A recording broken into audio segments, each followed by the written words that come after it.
Bonjour à tous et bienvenue dans cette toute nouvelle intervention du sommet des super-héros du business en ligne. Aujourd'hui, c'est une petite vidéo un peu spéciale, un peu particulière, puisque j'ai l'honneur et le privilège d'accueillir une nouvelle personne, une sommité dans son domaine, notre super Lolo. Donc, c'est même plutôt Lolo, Spider Lolo même, parce qu'au final, il a piqué le t-shirt de notre Superman. Donc, c'est un petit voleur, ce Lolo. Donc, bon, je vais vous expliquer dans quelques instants ce qu'on va voir avec Lorenzo. Surtout, je vais lui laisser la chance de pouvoir se présenter. Et juste pour vous expliquer un peu comment ça va se passer, donc ça va être vraiment complètement différent de ce que vous avez pu voir au cours des dernières semaines, au cours des derniers jours. Vous avez eu l'occasion de voir de véritables formations avec des entrepreneurs, des experts qui ont vraiment eu des succès assez fulgurants, assez intéressants sur la sphère donc de l'infoprenariat, du business sur Internet et du marketing Internet. Aujourd'hui, j'ai voulu faire quelque chose d'un peu différent. Différent dans le sens où je vais faire une interview de Lorenzo parce que je pense que Lorenzo, en fin de compte, a une histoire formidable à partager. Je pense qu'il a eu des galères pas possibles dans son activité, qu'il a su surmonter, qu'il a su derrière transformer en véritable succès. Et c'est tout ce qu'on va voir aujourd'hui avec Lorenzo. Je vais vraiment lui poser des questions sur son expérience, son histoire, toutes ces choses-là. Et la toute première des choses, déjà, Lorenzo, je vais te souhaiter la bienvenue. Bonjour. Merci Kevin, merci, bienvenue, bonjour à toi, bonjour à tout le monde, je suis vraiment ravi d'être là en super-héros. Alors en effet, tu as remarqué que j'avais le t-shirt de Superman parce que mon costume de Spider-Man est au pressing et donc j'ai demandé à mon pote Superman de prêter son t-shirt qui gentiment me l'a pété. Il te l'a prêté alors, tu l'as pas volé. Bon, j'ai oublié les muscles, j'ai oublié les muscles, mais ça viendra au fur et à mesure de l'interview. Ça va venir au fur et à mesure. Donc voilà, tu as volé ce fameux t-shirt. Bon, j'espère qu'il tiendra pas à rigueur, même si tu l'as prêté. Ah d'accord, prêté. Bon, c'est pas la même chose, c'est sympa de sa part. Donc, ok. Ce qu'on va faire, c'est qu'on va commencer dès maintenant, pour rentrer très rapidement dans le vif du sujet, par une courte présentation de ce que tu fais aujourd'hui. Qui est-ce que tu es aujourd'hui? Quelles sont tes activités en ce moment? Parce que c'est vrai que tu as eu énormément de choses dans ta carrière. Tu fais beaucoup de choses, même encore aujourd'hui, tu as beaucoup de projets. Et bon, quels sont tes gros projets d'aujourd'hui? Qu'est-ce que tu fais à l'heure actuelle? Aujourd'hui, je m'appelle Lorenzo. Alors, on dit de moi que je suis le magnificateur. Ce sont mes clients et mes élèves qui disent qu'on m'appelle le magnificateur parce que j'aide souvent les stars, les personnalités, les leaders charismatiques et puis beaucoup de web entrepreneurs à magnifier leur présentation, leur manière de parler, leur prise de parole, leur vidéo. Et aujourd'hui, moi, je suis animateur expert à animation radio, télé, comédien voix off. Je suis donc coach en prise de parole, en voix et je suis maintenant depuis près de 11 ans infopreneur. Donc le terme d'infopreneur, donc c'est entrepreneur du web, où il y a 11 ans de ça, j'ai créé mes premiers e-books que j'ai vendus sur Internet. Et aujourd'hui, l'actualité, c'est que je suis le créateur et fondateur de LearnyBox, qui est la plateforme tout en un pour créer et vendre ses formations en ligne. La fameuse plateforme qui commence à faire un bruit monstre sur Internet. D'ailleurs, plateforme sur laquelle j'ai l'occasion, le privilège, je pense, de travailler. Donc, on aura l'occasion de revenir ensemble dessus sur cette histoire-là. Donc, bon, tu as quand même pas mal de casquettes. On va en parler dans l'interview d'aujourd'hui. Mais bon, avant de commencer tout ça, j'aimerais que tu me racontes ton histoire. À l'origine, qu'est-ce que tu as fait? Qui c'est Spider Lolo? Qu'est-ce qu'il a fait pas dans son enfance, mais vraiment dans sa carrière de premier entrepreneur? À l'âge de 5 ans, je me suis fait piquer par une araignée de la voix qui avait une énorme voix et qui m'a donné un super pouvoir, qui est le pouvoir des cordes vocales, c'est-à-dire d'être capable de changer de voix et de s'amuser à faire des voix. Et ça j'ai été piqué dès l'âge de 5 ans, puisque sur mon petit magnétophone, je faisais des voix et ma mère m'a demandé à l'époque, qu'est-ce que tu veux devenir quand tu seras grand? Et au lieu de répondre, je veux devenir un pompier ou un policier ou Indiana Jones, eh bien, je disais que je voulais devenir connu. Je voulais voir mon nom en haut d'une affiche. T'imagines un peu le truc? C'était à 5 ans ce truc-là. Tu voulais être connu déjà à 5 ans. À l'âge de 5 ans, je voulais être connu. Et donc, je m'amusais tous les jours à faire des voix. C'est marrant, ça m'a suivi. C'était vraiment le fil rouge de ma vie, c'est de faire des voix, d'animer, de faire, entre guillemets, de faire le con face à un magnétophone. Et à 8 ans, alors c'est ça qui est tout le paradoxe de ma vie, c'est qu'à l'âge de 8 ans, là où je voulais vraiment parler à des millions de personnes, à l'âge de 8 ans, on me demande de parler le jour de mon anniversaire, on me monte sur la table, on me dit raconte-nous une histoire devant plein de monde, devant plein d'enfants, des professeurs à l'école, des instituteurs. Et là, qu'est-ce qui m'arrive? Et soudain, c'est le drame. Je fais pipi dans ma culotte. Donc, imagine bien que c'est le début de ma carrière. Et imagine-toi que jusqu'à l'âge de 14 ans, eh bien, ma mère a cru que j'allais avoir une voix de petite fille parce que j'avais une voix aiguë. T'imagines? Et après, quand on sait… Alors, je pense que c'est un lien direct avec ce qui m'est arrivé à l'âge de 8 ans. Et donc, quand je me suis lancé dans ma carrière, dans la radio, de la télé, à l'âge de vers 20 ans à peu près, eh bien, j'ai failli tout abandonner. C'est là que c'est très, très important parce que la corrélation entre mon début de carrière dans les médias, dans le showbiz et le métier d'entrepreneur, pour moi, il y a un lien direct. C'est que j'ai failli vraiment tout abandonner. Chaque fois que je vais faire un casting, on me dit « on vous rappellera ». Puis finalement, on me rappelait jamais. Et pour quelle raison? C'est que chaque fois que je me présentais à un casting, eh bien, j'étais pas moi-même. Je n'étais pas. J'essayais toujours d'en faire trop ou pas assez. J'essayais en fait de faire ce que je pensais que les gens attendaient de moi. Et finalement, je n'étais pas moi-même. Et ça m'a…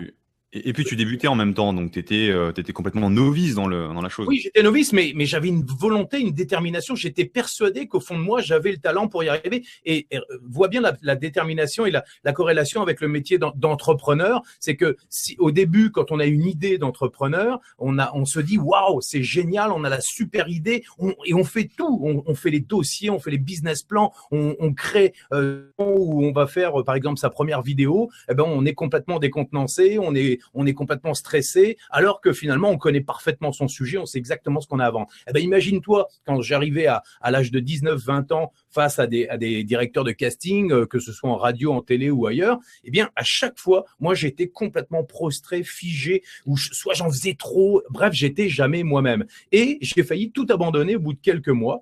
Et ce jour-là, je m'en souviendrai toujours parce que c'est mon père qui… je suis allé voir mon père et ma mère, je leur ai dit, bon, écoutez, c'est pas fait pour moi ce métier, je vais faire autre chose, non, j'abandonne, laisse tomber. Et là, mon père, il me dit une phrase, et cette phrase-là, elle a résonné dans ma tête, mais je suis sûr qu'elle va aussi résonner dans votre tête si vous voulez vous lancer comme entrepreneur. C'est qu'il m'a dit, écoute, Lolo, c'est moi, super Lolo, c'est moi. Il me dit, Lolo, tu sais, tu as le droit d'abandonner tout ce que tu veux pour atteindre tes rêves. Mais tu n'as pas le droit d'abandonner ton rêve pour faire n'importe quoi et pour des mauvaises raisons. Et la mauvaise raison, c'est que tu as peur et que tu n'arrives pas à contrôler cette peur. Donc, arrête de te prendre la tête et surtout, sois toi-même quand tu vas…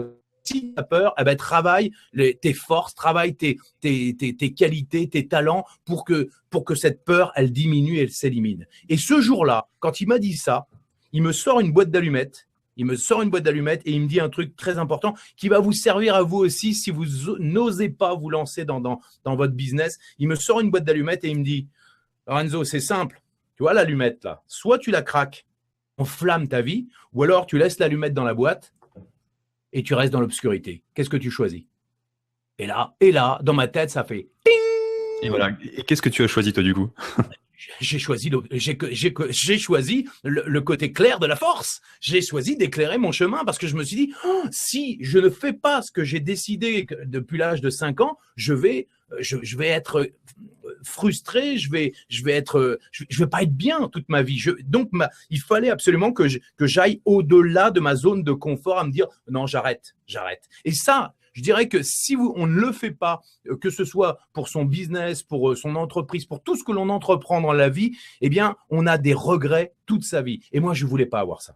Donc, j'ai décidé de m'entourer des meilleurs. Je suis allé me faire coacher par des sommités en matière de voix, en matière d'interprétation. J'ai été avec des réalisateurs, des producteurs. J'ai écouté, j'ai modélisé les meilleurs. Je regardais les présentateurs, etc. Et un beau jour, quand j'ai écouté mon père qui me montre ce que tu es. Et un beau jour, je suis arrivé à mon premier casting. Je te promets, entre le moment où mon père me dit ça et le moment où vraiment je démarre ma carrière, il se passe 6 mois. En 6 mois, je suis un guerrier, le guerrier de la lumière, comme Coelho disait. Et là, boum, et j'arrive et j'explose. Et là, radio, télé, j'enchaîne. Et là, après, c'est un carton. Pendant près de 15 ans, je suis pris par Skyrock, par Fun Radio, par M6 qui me fait bosser, TF1 par la suite. Après, je fais des voix pour les Guignols de l'info, etc. Après, tout pire parce que ma vie a été un véritable délire où chaque fois, et c'est là où j'ai compris un truc, c'est que comme disait Disney, si tu ne rêves pas, comment veux-tu que tes rêves deviennent réalité? Ben, c'est exactement ça. Moi, mes rêves, ils étaient dans la tête et à chaque fois que j'avais quelque chose, je me disais, ouais, c'est possible. Et possible, c'est-à-dire que même à l'âge quand j'ai commencé à faire de la radio, je me suis dit, c'est possible aussi de devenir coach, de devenir formateur. Et là, en 1992, et en 1992, et je crois 12-93, j'ai une envie, c'est de transmettre mon savoir. J'ai envie, ça me tente de transmettre tout ce que j'ai appris et comment j'ai réussi à percer dans ce milieu. Et je commence à donner des cours à des gens qui vont devenir célèbres, comme Michael Youn, Fred Testo. Au fur et à mesure, j'ai commencé à coacher plein de journalistes et présentateurs qui aujourd'hui font la télé et même au cinéma ou la radio d'aujourd'hui. Et c'est là où je me suis dit, waouh, au fond de moi, j'ai envie de transmettre mon savoir. C'est vraiment ma passion et c'est ce qui aider les autres à grandir. Ça a été vraiment mon moteur. Et c'est là où je me suis dit, waouh, il y a quelque chose à faire. Et en 2004, donc après, je te fais des bons dans le temps, parce que je suis Spider-Man, donc je peux. Tu fais des bons dans le temps et tu remarqueras que j'ai même pas besoin de te poser de questions puisque tu continues tout seul. D'ailleurs, je sais pas si vous remarquez, mais donc voilà, vous comprenez maintenant pourquoi je vous ai invité ce Charles Lorenzo, pourquoi j'ai vraiment voulu l'interviewer parce que il a vraiment des choses énormes, des choses extrêmement importantes et vraiment de très bons conseils à vous partager. Toute son expérience, toutes ces histoires, en fin de compte, qu'il a pu faire, ces problèmes qu'il a pu rencontrer, eh bien, il a su les surmonter. Et si jamais il était resté à l'époque sur cette fameuse histoire avant l'allumette de se dire, bah non, c'est bon, je suis pas capable de le faire, non, c'est bon, on n'arrête pas de me dire que je suis pas bon, enfin, de me rembarrer, en fin de compte. Si jamais il s'était arrêté à ça, eh bien, qu'est-ce qui serait passé aujourd'hui? Lorenzo, il n'en serait pas où il est avec les résultats qu'il a aujourd'hui. Donc ça, c'est vraiment un truc important. Et c'est pour ça que je fais cette petite interview encore une fois, parce que il a vraiment de belles choses à vous raconter. Et bon, désolé pour cette petite coupure, mais c'est important de le préciser, je pense. Et bon, tu vas pouvoir continuer maintenant. Alors, qu'est-ce que tu veux savoir maintenant? Alors moi, voilà, ça c'était ma carrière avant, donc d'animateur radio. Tu as appris de ces fameuses personnes, tu as appliqué finalement leurs conseils. Finalement, voilà, tu as eu l'opportunité de travailler avec des grands noms, donc des grandes stars, à vrai dire, c'est ça. Hein. Des stars, puis des grands producteurs, des grands réalisateurs. J'ai travaillé sur les plus grands médias francophones, puisque j'ai travaillé pour la France, pour Chéri FM. J'ai travaillé pour Radio Contact en Belgique. Je suis même allé faire de la radio et de la télé à Singapour, parce que après, au bout d'un moment, je me suis dit, moi, je parlais anglais, donc je me suis dit, tiens, et si j'allais faire de la radio et de la télé là-bas, à un moment donné, j'ai dû, on appelle ça, c'est dans les galères de radio, c'est que j'avais ce qu'on appelle une non-concurrence, c'est-à-dire qu'on n'a plus le droit de travailler en radio pendant 1 an. Et donc, je me suis dit, c'était en 95 à peu près, je me suis dit, et si je me lançais, si j'allais devenir le premier animateur radio, la radio aux États-Unis. C'était complètement un défi complètement dingue. Et à l'époque, on n'avait pas Internet, on n'avait que des cassettes. Je te parle d'un temps que les moins de 20 ans ne peuvent pas connaître, où j'ai envoyé 100 cassettes audio à des radios américaines, d'accord, par courrier. Pas par MP3, par courrier, il faut bien se rendre compte.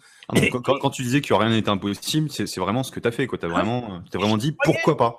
Pourquoi je ne pourrais pas le faire, quoi. J'y croyais vraiment, et c'est vrai qu'à ce moment précis, il y a un truc que j'ai fait intuitivement et que aujourd'hui tous les marketeurs, et toi en tant qu'expert marketeur, tu diras pas le contraire, c'est que j'ai pensé aux résultats que pourraient atteindre les radios s'ils m'engageaient. T'imagines un peu? Alors que, c'est-à-dire que je me suis dit, s'ils engagent un animateur français, ils vont obtenir plus d'auditrices américaines, parce que les auditrices aimant l'accent français, elles vont être séduites par un animateur français là-bas. Donc, j'ai pensé à ça. Tu pensais déjà aux résultats de ton client, alors? Ce que tu allais pouvoir lui apporter et ce qu'il allait pouvoir devenir grâce à toi. Exactement, c'est dingue quand même.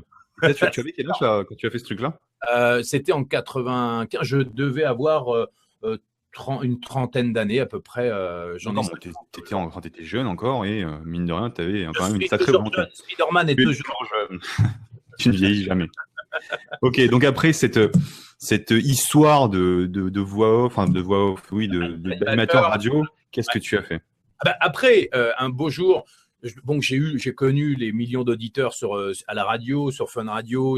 Après, j'ai travaillé pour TF1 et j'ai toujours eu, alors ça c'est super important, c'est que j'ai toujours eu peur de me lancer à l'époque comme entrepreneur. C'est-à-dire que pour moi, créer une entreprise, c'était une galère monstre. J'étais nul en comptabilité, en gestion, je voulais même pas entendre parler des chiffres. Je suis pas comme toi qui tu me Moi, m'étonnes. j'adore ça. Moi, c'est mon kiff. Quand on lui donne un tableau, Kevin, lui, il s'amuse avec. Moi, ça me fait peur. C'est comme une araignée. Tu vois. Et vraiment, je me disais, c'est pas possible. Je pourrais jamais, même au niveau du management, s'occuper des gens. Pour moi, c'est ma liberté et mon besoin d'être libre, complètement libre et créatif était le plus important. Et donc, avoir une entreprise, c'était tout à coup se mettre en prison. Ce qui est complètement faux aujourd'hui, maintenant je le sais. Et surtout, j'ai rencontré des gens, encore une fois, c'est important de rencontrer des gens. Je me suis formé avec un copain qui était directeur de la comptabilité. Tu prends ton dossier, tu donnes ça à ton comptable à la fin du mois. Ça va te coûter peut-être un petit peu plus cher, mais tu mets tes fiches dedans et puis il s'occupe de tout. Et puis une fois par an, il va faire ta comptabilité. Ah bon, d'accord. Et je me suis dit, allez, fonce. Pourquoi? Parce que c'est parti d'une idée. Et alors tiens-toi bien, c'est que je crois que je l'ai jamais raconté celle-là, c'est en exclusivité pour ton sommet des super-héros. J'ai été, tiens-toi bien, attention, j'ai créé en 1998 ou 99 une société qui s'appelait Vente Folie, donc c'était déjà pas mal dans ma tête. Était censé, alors avec le début d'Internet, j'avais créé un site personnalisé de vidéos de striptease personnalisés pour les anniversaires, mais c'est des striptease soft, hein, c'était tu disais par exemple joyeux anniversaire Kevin, clique sur le lien et là tu avais une fille, et il y avait une fille qui disait bonjour Kevin, ça va, tiens voici ton petit cadeau, et là il y avait une fille qui se disait ou pour les filles c'était des mecs. Énorme, donc tu avais fait les deux versions hommes et femmes mais personnalisées au prénom.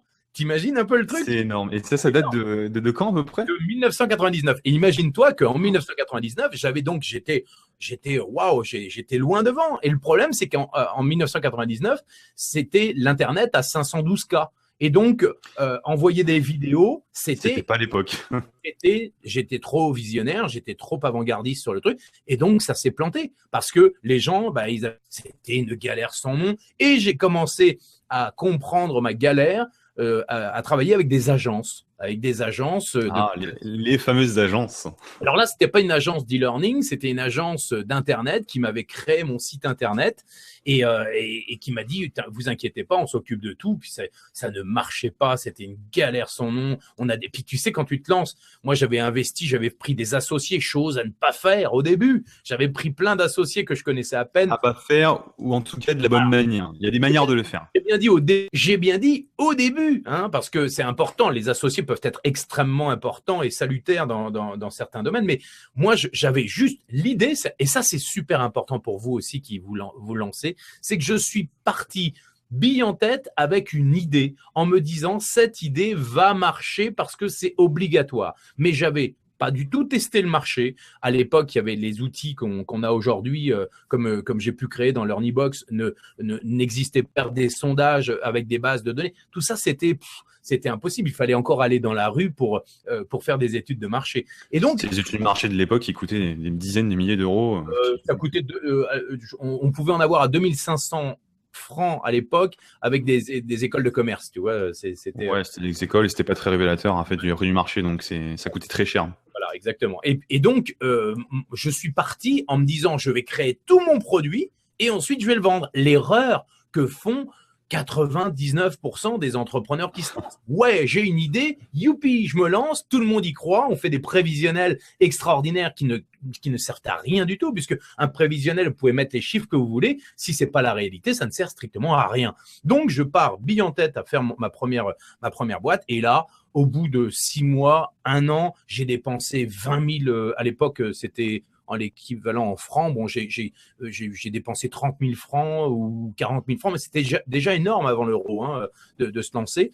Je prends des comédiens, des stripteaseurs, des machins, des webmasters, bref. C'est énorme ce que tu me racontes comme histoire là, parce que c'est vrai qu'on en avait jamais parlé, mais c'est. Ah, mais c'est hallucinant. Je te donne parce que je crois que je l'ai jamais raconté à qui que ce soit dans le domaine de l'infoprenariat. Quand je vous disais que Lorenzo était vraiment multicasquette, bah même moi encore aujourd'hui j'en apprends, et pourtant Dieu sait à quel point je connais pas mal de ses facettes et surtout de ses business. Donc là, c'est une nouvelle facette que je découvre en même temps que vous. Donc, et t'as pas voilà. tout entendu encore, Kevin. Ah, il en reste encore, tu me caches des choses. Je ne sais pas si je peux tout dire ici. En tout cas, à ce moment-là, donc je me rends compte que les associés que j'ai pris, qui étaient des copains de copains, machin, qui avaient mis 1000 francs, et là, je suis obligé de me séparer. Donc, je rembourse tout le monde parce que ça marche pas, quoi. Le truc, on n'est pas technologiquement au point pour se lancer. Donc, tant pis. Mais je garde quand même l'entreprise parce que à cette époque-là, je décide en 97-98, je décide de me lancer. À la fois, je suis animateur radio, mais aussi en voix off, en comédien voix off. Donc, je crée mon entreprise pour pouvoir vendre ma voix. Et déjà, à l'époque, je commence à être visionnaire, à me dire, je pourrais faire des voix de chez moi et les vendre dans le monde entier.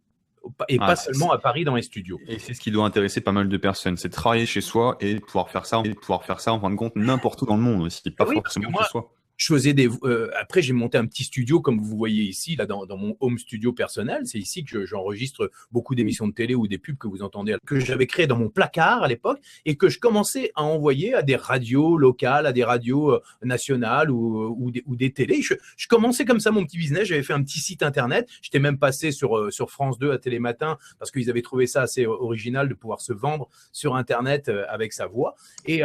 Donc, j'avais gardé l'entreprise Vente Folie pour pouvoir facturer mes prestations. Donc, je passais du striptease à la voix pour mon... Donc, tu étais une sorte de visionnaire, comme tu viens de le dire, c'est vraiment ça, parce qu'au final, penser à pouvoir travailler de chez soi à l'époque, dans les années 2000, même n'importe où dans le monde, au final, parce qu'il suffisait d'avoir une connexion Internet, ne serait-ce que d'imaginer ce truc-là en 2000, 1999, dans ces eaux-là, c'est quelque chose d'énorme, il fallait y penser, quoi. Ah, il fallait y penser, ça, c'est clair. Mais j'ai toujours eu, c'est marrant parce que ça a toujours été mon cheval de bataille, c'est d'avoir toujours un pont d'avance. C'est-à-dire que d'avoir toujours un truc d'avance. C'est-à-dire que si je suis employé, je ne pouvais pas rester employé, il fallait que j'ai un deuxième métier. Si j'avais une idée, il fallait que j'ai une deuxième idée. Il fallait toujours une porte de sortie. Dépendant d'un seul salaire. Et ça, c'était super important. Je ne sais pas d'où je tiens ça, c'est ni ma mère ni mon père qui me l'ont appris, mais j'ai eu peut-être ce manque, cette peur de manquer de quelque chose où je me suis dit, on ne sait jamais, je vais voir ailleurs. Et ça m'a. C'est exactement ce que j'allais dire. C'est surtout sûrement ce manque. Et c'est vrai que c'est encore un très bon conseil. C'est toujours avoir une porte de sortie et toujours avoir une longueur d'avance en fin de compte. Surtout exactement. Et donc à ce moment-là, donc je commence à faire. Et là, donc on est en 2002-2003 à peu près. Je suis au top de ma forme. À cette époque-là, je fais 2 heures de sport par jour. Je suis célibataire. Je suis au top. Je gagne vraiment extrêmement bien ma vie avec mes voix. Juste avec mes voix, je travaille quelques heures par jour. Je suis totalement libre. Je suis au top de tout ce que je veux faire. Sauf qu'il me manque, voilà, femme, enfant, comme je rêvais d'avoir. Mais j'ai un truc qui me manque. Il me manque quelque chose, c'est que je suis épanoui à faire mes voix, mais il me manque cette notion de transmettre mon savoir que j'ai un peu laissé tomber comme je faisais dans les années 90. J'ai laissé un peu tomber ça et ça me manque. Il y a quelque chose, je me dis, je suis pas assez épanoui à faire juste des voix. Les voix, c'est génial, je m'amuse, mais c'est comme quelque chose que, voilà, moi, il y a des gens qui, toi, t'aimes bien les chiffres, ben moi, je fais des voix avec une facilité incroyable. Donc, ça ne m'est pas assez élevé. Et là, à cette époque-là, ça faisait quelques années déjà que je faisais du développement personnel. J'aimais beaucoup, voilà, s'améliorer, grandir, travailler sur l'esprit, etc. J'adorais ça. Et donc, à ce moment-là, j'ai plein de gens qui me disent, Lorenzo, comment faire pour devenir voix off, comment faire pour devenir animateur radio, et c'est là que je animation radio, comment les clés de l'animation radio pour devenir une star de la radio. Donc, on est en 2002-2003 et là, dans ma tête, je commence à me dire, tiens, je suis à cette époque-là des cours de marketing pour se vendre sur Internet parce que dans ma tête, j'ai une vision, me dire, l'avenir sera sur Internet et moi, l'idée de bosser de chez moi, de travailler moins et de gagner plus commence à faire son chemin où je me dis, waouh, j'ai envie d'être libre, j'ai envie de voyager. Moi, j'adore voyager. J'ai envie de voyager, j'ai envie de faire des trucs pour moi. J'ai envie d'aller faire de la plongée avec les requins. J'ai envie d'aller dans la jungle. J'ai envie de faire des trucs. Voilà. Cette envie de liberté qui te titillait, quoi. Toujours. De toute façon, au fond de moi, c'est mon moteur, c'est ma valeur numéro 1, la liberté. Et là, je me suis dit, et si j'écrivais un bouquin, donc j'avais suivi des cours de marketing avec Christian Godefroy, donc qui est notre papa à tous, papa à tout le monde. Du marketing Internet. Et donc, je commence à créer un bouquin, un e-book, c'est comment devenir animateur radio, les clés de la réussite. Un livre électronique d'ailleurs à l'époque. Et je l'appelais e-book alors que c'est un livre électronique, exactement. Et tout le monde à l'époque me dit, mais Lorenzo, t'es complètement cinglé, ça va jamais se vendre, un e-book, c'est quoi? Et même qui disait à l'époque, mais un MP3, mais ça marchera jamais, le CD est tellement le roi que jamais on écoutera les gens sur une musique sur un MP3, c'est pas possible. Et ben voilà, au bout, je suis l'été. Google AdWords, des bannières à droite à gauche. En l'espace de quelques semaines, je récolte environ 14 000 euros pour un bouquin. 14 000 euros pour un bouquin à l'époque. En 2000, c'est ça? Dans ces eaux-là? 2003, là. 2002. C'est vraiment la naissance de l'infoprenariat, en tout cas sur Internet, et on commence à avoir tous les avantages du web. Donc là, tu commences avec autant de chiffre d'affaires. Exactement. C'est hallucinant. Sur une micro-niche en plus, comme tu dis. Sur une micro-niche. Alors justement, c'est ce qu'on dit, c'est que en effet, si vous êtes sur une micro-niche, vous aurez plus de chances de démarrer fort votre business parce qu'il n'y avait jamais. Nous, on était des sommités dans le domaine de la radio. Donc, voilà, on avait un côté expert et autorité qui était vraiment fort. Après ça, je me suis dit, waouh, génial. Qu'est-ce que je fais? Je commence à écrire un deuxième bouquin sur la voix off. Là, pareil, je double le chiffre d'affaires. Et j'en écris un troisième sur comment devenir professionnel de la voix off. Là, je fais carrément, je crois que c'était de l'ordre de 70 000 euros. 70 000 euros avec un simple bouquin. Avec un bouquin. Un bouquin numérique en plus de ça qui n'a aucun coût. Attention, je le vendais 99 euros. Hein. Ça joue. Ah oui, donc d'accord, c'était quand même un bouquin assez important.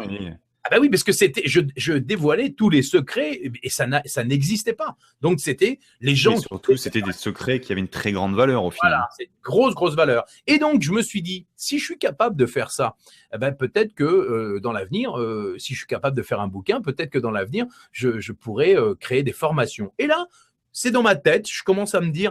Et c'est ça qui est assez étonnant, c'est que j'ai retrouvé des petits carnets, Kevin, il n'y a pas très très longtemps, de moi en 2004. En 2004, je crée une structure qui s'appelle Tout sur le 23. Tout sur le 23, parce que pourquoi? Pour la petite histoire, c'est que j'adore le casino, moi, et j'adore jouer à la roulette. Et un jour, je me retrouve dans un casino à Saint-Martin, il est 1h du matin, il me reste quelques jetons de 5 $, et je décide, mon chiffre fétiche est le 23. Et je dis, allez, tout sur le 23. Tu sais, on a un peu bu, champagne, machin. On est avec une quinzaine de potes. Et là, je fais tout sur le 23. Et là, le 23 sort. C'est incroyable. Je me récolte plein de trucs. Et là, je prends dans mes poches, toujours un petit peu prévoyant. Je mets dans les poches un petit peu la mise de départ. Et puis, je dis à nouveau, tout sur le 23. Et là, je remets tout sur le 23. Et attention, donc, première fois, je gagne. Deuxième fois, je dis tout sur le 23 et boum, le 23 il ressort une deuxième fois. C'est énorme. Que là, c'est 35 fois la mise. Donc, j'ai mis 35 fois, j'avais dû reprendre, je sais pas, l'équivalent de 2-3 fois la mise et j'ai laissé 33 fois la mise de 5 $. D'accord? Et sur le 23, je remets tout dessus. D'accord? Et là, qu'est-ce que je fais? Je prends encore dans ma poche. Et je dis à nouveau. Toujours prévoyant, il prévoit toujours. Vous voyez, hein, c'est vraiment important. Toujours en train de prévoir ses arrières et d'en mettre un peu de côté au cas où. Exactement. Et tu remarqueras que c'est toujours pareil. Les provisions pour un entrepreneur important, etc. Avec l'euphorie, qu'est-ce que je fais? Je dis à nouveau, tout sur le 23! Et là, je remets tout sur le 23. Et qu'est-ce qui se passe? C'est la première fois de ma vie dans l'histoire, le 23 sort 3 fois de suite. 3 fois de suite le 23, mais c'est statistiquement presque impossible. C'est énorme. Ça arrive très rarement, mais voilà. Et j'ai mes potes autour de moi. Alors depuis, j'ai une chaîne de télé qui s'appelait Numéro 23. Il y a ce qu'il y a d'exceptionnel avec le 23, et je vous le dis, hein, c'est que les meilleurs joueurs de foot ont le numéro 23. Je crois que Zidane avait un numéro 23. Jordan au basket avait un numéro 23. C'est assez étonnant, ce numéro 23. Donc après, tout tourne autour de ton numéro finalement. Voilà. Tu le vois un peu partout. C'est le 23, etc. Bref, je monte à cette époque-là une structure et je crée coaching voix off, un centre de formation à cette époque-là. Je décide, et tu sais comment je décide? Encore une fois, j'ose. À ce moment précis, je suis donc voix off au top de ma forme, ça cartonne, et j'ai un journaliste qui vient me voir, un copain journaliste qui me dit dis-moi, le métier de voix off, c'est pas très connu, mais il y a plein de gens qui en parlent. Est-ce que tu voudrais me faire un petit article sur ton métier? Puis à cette époque-là, je fais des petits stages avec très très peu de personnes, de 3-4 personnes. Et là, il me fait un article double page dans un magazine qui s'appelle Casting Magazine à l'époque, qui était un magazine pour les comédiens, les gens qui veulent devenir, qui veulent faire du spectacle ou de la radio, de la télé. Et il me fait une double page sur le métier de voix off, et à la fin, il met mon numéro de téléphone. Pour devenir voix off, appelez Lorenzo, pam. Et là, je reçois des centaines de coups de téléphone pendant 3 semaines, non-stop. Je reçois « Bonjour, je veux devenir voix off, comment on fait pour devenir voix off ?» Et là, magie de la presse. C'est incroyable. Et là, étude de marché extraordinaire. Dans ma tête, je me dis « Yallah, j'y vais !» Je lance mon centre de formation. On est donc en 2004, on est en juillet 2004, je décide de me lancer, sachant que je suis dans l'année de mes 40 ans et qu'à en septembre, le 13 septembre 2004, je décide aussi de faire mes 40 ans et j'invite 200 personnes dans un château, un truc de dingue. Et en parallèle, c'est super important parce que en parallèle, je décide de créer cette boîte, je prends un loyer, et l'erreur à ne pas faire, ça c'est dans les erreurs à ne pas faire, hein. Dans les erreurs, je prends un loyer à Neuilly-sur-Seine, en dessous de chez Deloitte, pour ceux qui connaissent Neuilly. Tu as voulu jouer un peu luxe. C'est un immeuble de luxe en rez-de-chaussée, je prends 140 mètres carrés, ça me coûte 5 000 € par mois, rien à faire, rien ne peut m'arrêter, j'y vais, j'engage, je vais chez Wall Street Institute un jour et je vois toutes les cabines, je me dis, mon art de la voix, comment faire pour enseigner le métier, c'est du mimétisme vocal, tout part du mimétisme vocal, c'est repeat after me. Si tu as une bonne écoute, une bonne oreille, eh ben, tu vas pouvoir répéter un son qui est un son de référence bon, et donc au bout d'un moment, tu sauras être meilleur, et puis après, tu mettras ta personnalité dessus et tu seras un professionnel. Donc, mon idée, c'est de construire des cabines de speak, d'accord, reliées à une cabine d'un coach, et tous les gens s'entraînent avec une méthode que j'ai inventée en CD, avec vidéo, etc., lecteur DVD. Les gens s'entraînent, ils sont reliés donc à un coach qui les corrige avec une petite lumière dans une cabine, qui dès qu'ils ont besoin d'une correction, ils appuient sur un bouton, et puis le soir, avec moi, ils viennent faire des cours magistraux avec en cabine d'enregistrement, dans une boîte de prod, dans mon studio. Bref, ça cartonne. Les gens, je mets ça cartonne entre guillemets. C'est génial, l'idée est extraordinaire. Je lance mon truc le 8 octobre 2004. C'est génial. Je fais mon anniversaire. Je dépense plein de thunes de tous les côtés. Je suis complètement inconscient. J'en ai de l'euphorie de l'infopreneur, de l'entrepreneur. J'y vais, c'est parti, génial. On lance le 8 octobre. Je fais des castings. Il y a sur 600 personnes, il y en a 250 qui viennent passer des castings. Et tout à coup, j'ouvre les portes et je donne les prix. Je fais un prix pas cher du tout. Et tout à coup, j'ouvre les portes et là, j'ai 10 personnes.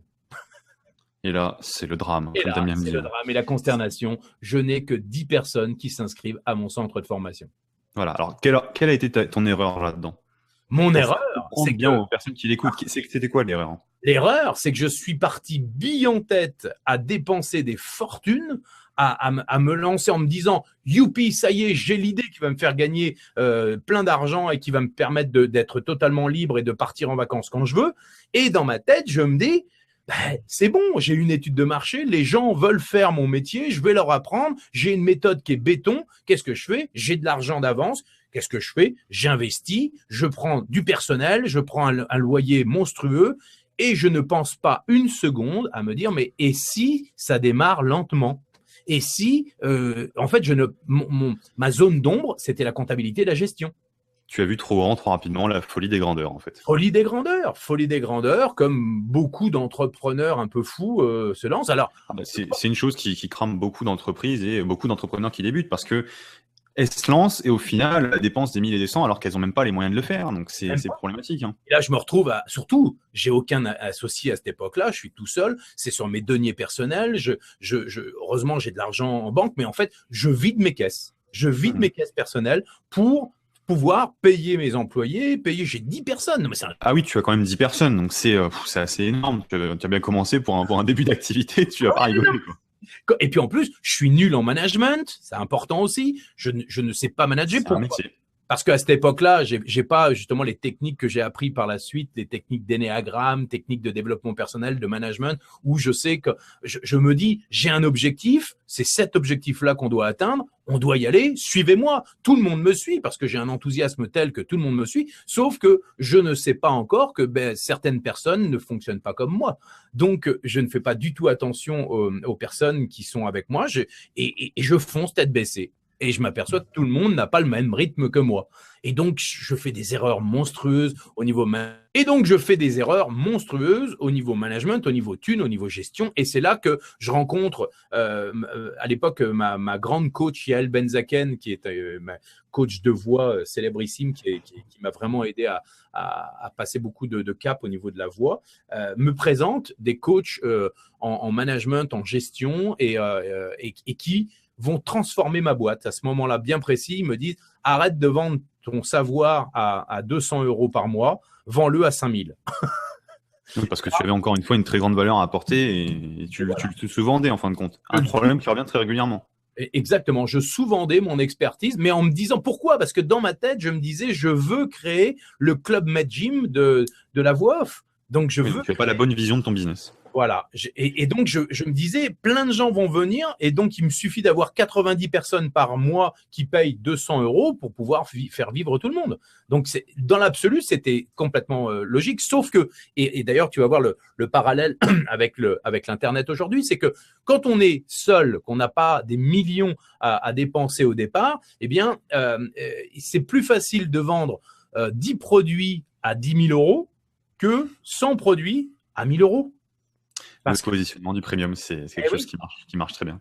C'est super important parce que c'est très, très compliqué de faire venir beaucoup de monde parce que pour vendre 100 produits à 1 000 € ou à 100 €, eh bien, il va vous falloir peut-être 1000 ou 10 000 personnes. Alors que pour vendre 10 produits à 10 000 €, peut-être que vous devez faire venir que 100 personnes ou 1000 personnes.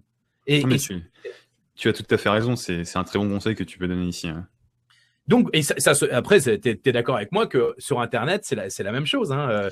C'est la base même, donc c'est vraiment la base de l'Internet. Mais si je peux revenir quand même 2 petites secondes sur ce que tu as pu évoquer. Bon, tu nous dis que tu as fait des erreurs, tu as eu des problèmes, mais dans ce que tu viens de raconter en fin de compte dans cette petite histoire, il y a quand même quelque chose d'intéressant, c'est que tu as eu toujours cette vision d'un business assez futuriste, on va dire, avec des grandes personnes, de grands nombres de personnes à inviter. Mais ce que tu as fait d'intéressant, c'est que tu as été pas exploiter la concurrence, mais tu as été observer des concurrents dans une thématique connexe à la tienne. Donc, en fin de compte, tu as été voir Wall Street Institute, c'est ça?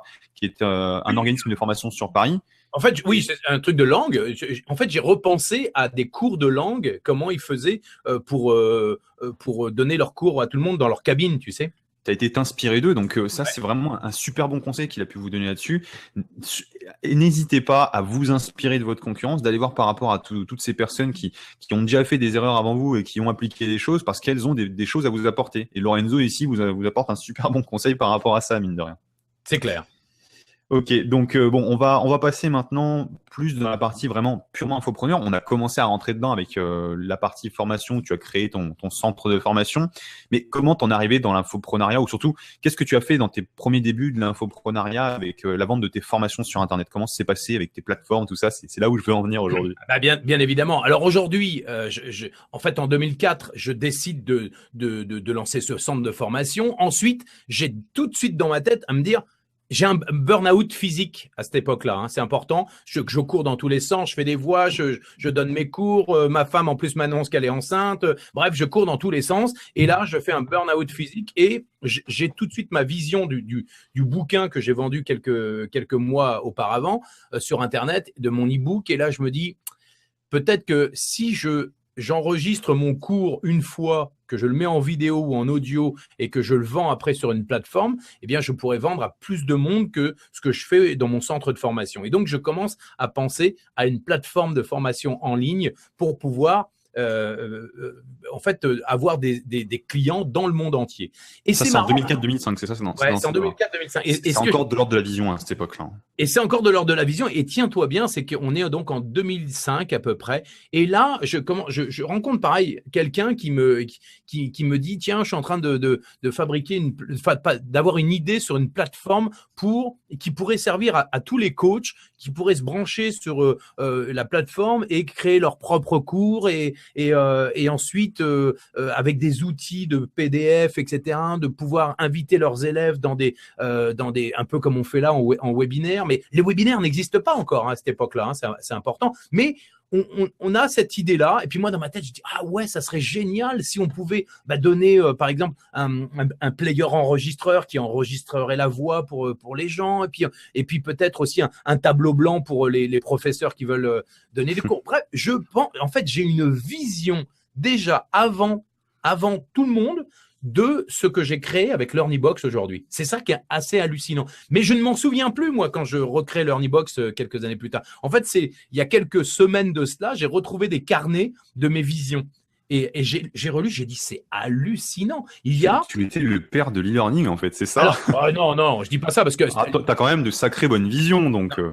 non, parce que l'e-learning, c'est bien que tu me dises ça, Kevin, parce que l'e-learning existe à peu près depuis les années 2000, à peu près 2001, 2002, l'e-learning, en fait, le fait d'apprendre derrière son ordinateur, mais en fait, ça a été galvaudé, en fait, l'e-learning au départ, parce qu'il y a eu de très, très mauvaises expériences, surtout en entreprise, où les gens faisaient juste des PDF, c'était pourri au départ, l'e-learning. C'est pour ça que beaucoup d'entreprises étaient assez réticentes à continuer l'expérience de l'e-learning. Mais moi, j'ai créé, justement, je ne voulais pas que les gens derrière leur ordinateur s'ennuient. Et donc, j'ai créé un système d'interactivité où les gens ne pouvaient pas s'ennuyer parce que je les challenge tout le temps. C'est-à-dire que je leur dis, allez-y. Par exemple, je dis n'importe quoi. Mesdames et messieurs, bonjour et bienvenue. À vous. Et donc, la personne qui est derrière son ordinateur, elle, comme dans un cours de langue, c'est « Repeat after me. It's 4 o'clock. It's 4 o'clock. » Tu vois? Et donc, je laissais le temps. Donc, il y avait une interactivité. Mon cours en ligne était super interactif, donc ne pouvait pas permettre à l'apprenant de s'ennuyer. Et donc, quand je commence à réfléchir à ma plateforme, je ne m'inspire pas à l'époque des plateformes e-learning parce qu'il n'y a pas de choses équivalentes. Sauf que, encore une fois, je fais une erreur et tu vas voir que mes erreurs, j'en ai fait un paquet. Je sais pas, je pense qu'à un moment donné, je me dis, mais je suis pas un peu con? C'est que je me fais un truc, c'est que je construis à nouveau donc la plateforme, je la crée de A à Z, je mets tout mon contenu, toute ma tête et ma méthode, je la mets en ligne, je vends. Heureusement, je suis sur une micro-niche, donc je vends ma plateforme et ça, ma première plateforme Coaching Go Off Online, je la vends. Ça me rapporte presque 100 000 euros en l'espace de quelques mois, pareil. Mais je n'apprends pas là, je ne comprends pas mon erreur à ce moment-là. C'est que j'ai créé un produit sur une micro-niche, mais je ne me rends pas compte que finalement, j'ai créé un produit de A à Z sans, encore une fois, être sûr que j'allais vendre le produit. J'ai eu encore la même erreur que tu as fait précédemment. Exactement. J'ai refait la même erreur. C'est pour ça que je te dis, à un moment donné, je me demande si je suis pas un peu con des fois. Non, après, tu en es quand même arrivé à des sacrés résultats, mais… Oui, mais… 2 fois l'erreur, là… 2 fois. Mais attends, c'est pas fini. C'est pas fini. Quelques années plus tard, je me dis, waouh, ça a été un carton. J'ai créé Coaching Go Off Online. Maintenant que je suis capable et que je sais que je peux enseigner un métier en ligne, waouh, le monde est à moi. Je m'aperçois qu'il y a beaucoup de gens, des commerciaux, des dirigeants qui viennent à moi en me demandant des conseils pour mieux parler en public, pour maîtriser leur voix, pour être meilleur devant une caméra ou devant un micro. Et là, je me dis, et si je crée une plateforme pour aider tout un chacun à gagner en confiance, être meilleur en prise de parole, maîtriser sa voix, faire des webinaires ou des conférences, etc. Et aussi, je pense aux centres d'appel, les téléconseillers. Et je me dis, et si je crée une plateforme, une méthode pour entraîner les téléconseillers à être meilleurs pour qu'ils arrêtent de nous harceler au téléphone avec des voix pourries. C'est vraiment mon idée. Et donc, si on a des bons téléconseillers qui nous appellent, avec qui on passe un bon moment, c'est en partie grâce à toi. C'est en partie grâce à moi. Et donc, j'ai l'idée de créer MaxiVoice. MaxiVoice, qui est la première plateforme de communication orale pour maîtriser sa voix et ses prises de parole, que ce soit au téléphone, en vidéo ou en prise de parole. Et là, encore une fois, belle erreur. Bah oui, parce que là, je prends un associé. Au départ, c'est pas une erreur, c'est que je me dis, j'ai beaucoup trop de choses. J'ai entre mon centre de formation, coaching off, mes prods, mes trucs, j'en peux plus. Il faut que, à côté de moi, j'ai quelqu'un qui soit capable de gérer la partie commerciale, la partie développement, la partie organisationnelle. Moi, j'ai des idées, mais il faut qu'en dessous de moi, j'ai un lieutenant, quoi. Voilà, un lieutenant qui soit capable de gérer tout. Et la personne que je rencontre à ce moment-là, qui est honnêtement quelqu'un de très, très bien, très sympa, etc., mais qui n'avait pas les épaules pour me suivre dans toutes mes idées. Et le problème, c'est qu'il avait il avait un peu un profil trop corporate pour moi et pas assez one again. C'est-à-dire, en gros, il n'était pas assez dans la folie. Il était trop cartésien. Et ce qui fait que j'ai eu l'impression avec lui que ça m'empêchait d'aller sur le chemin que je voulais atteindre avec MaxiVoice. Et donc, très vite, je me suis senti avec des graviers dans les pieds et dans les chaussures. Et là, je sentais que MaxiVoice allait se planter. Je sentais que je n'allais pas sur le bon chemin. Au bout d'1 an, il m'a pas rapporté d'argent. Au bout d'1 an, je me suis rendu compte que la seule chose qui permettait à MaxiVoice de gagner de l'argent, c'était l'Internet. C'était les ventes sur Internet, les lancements sur Internet.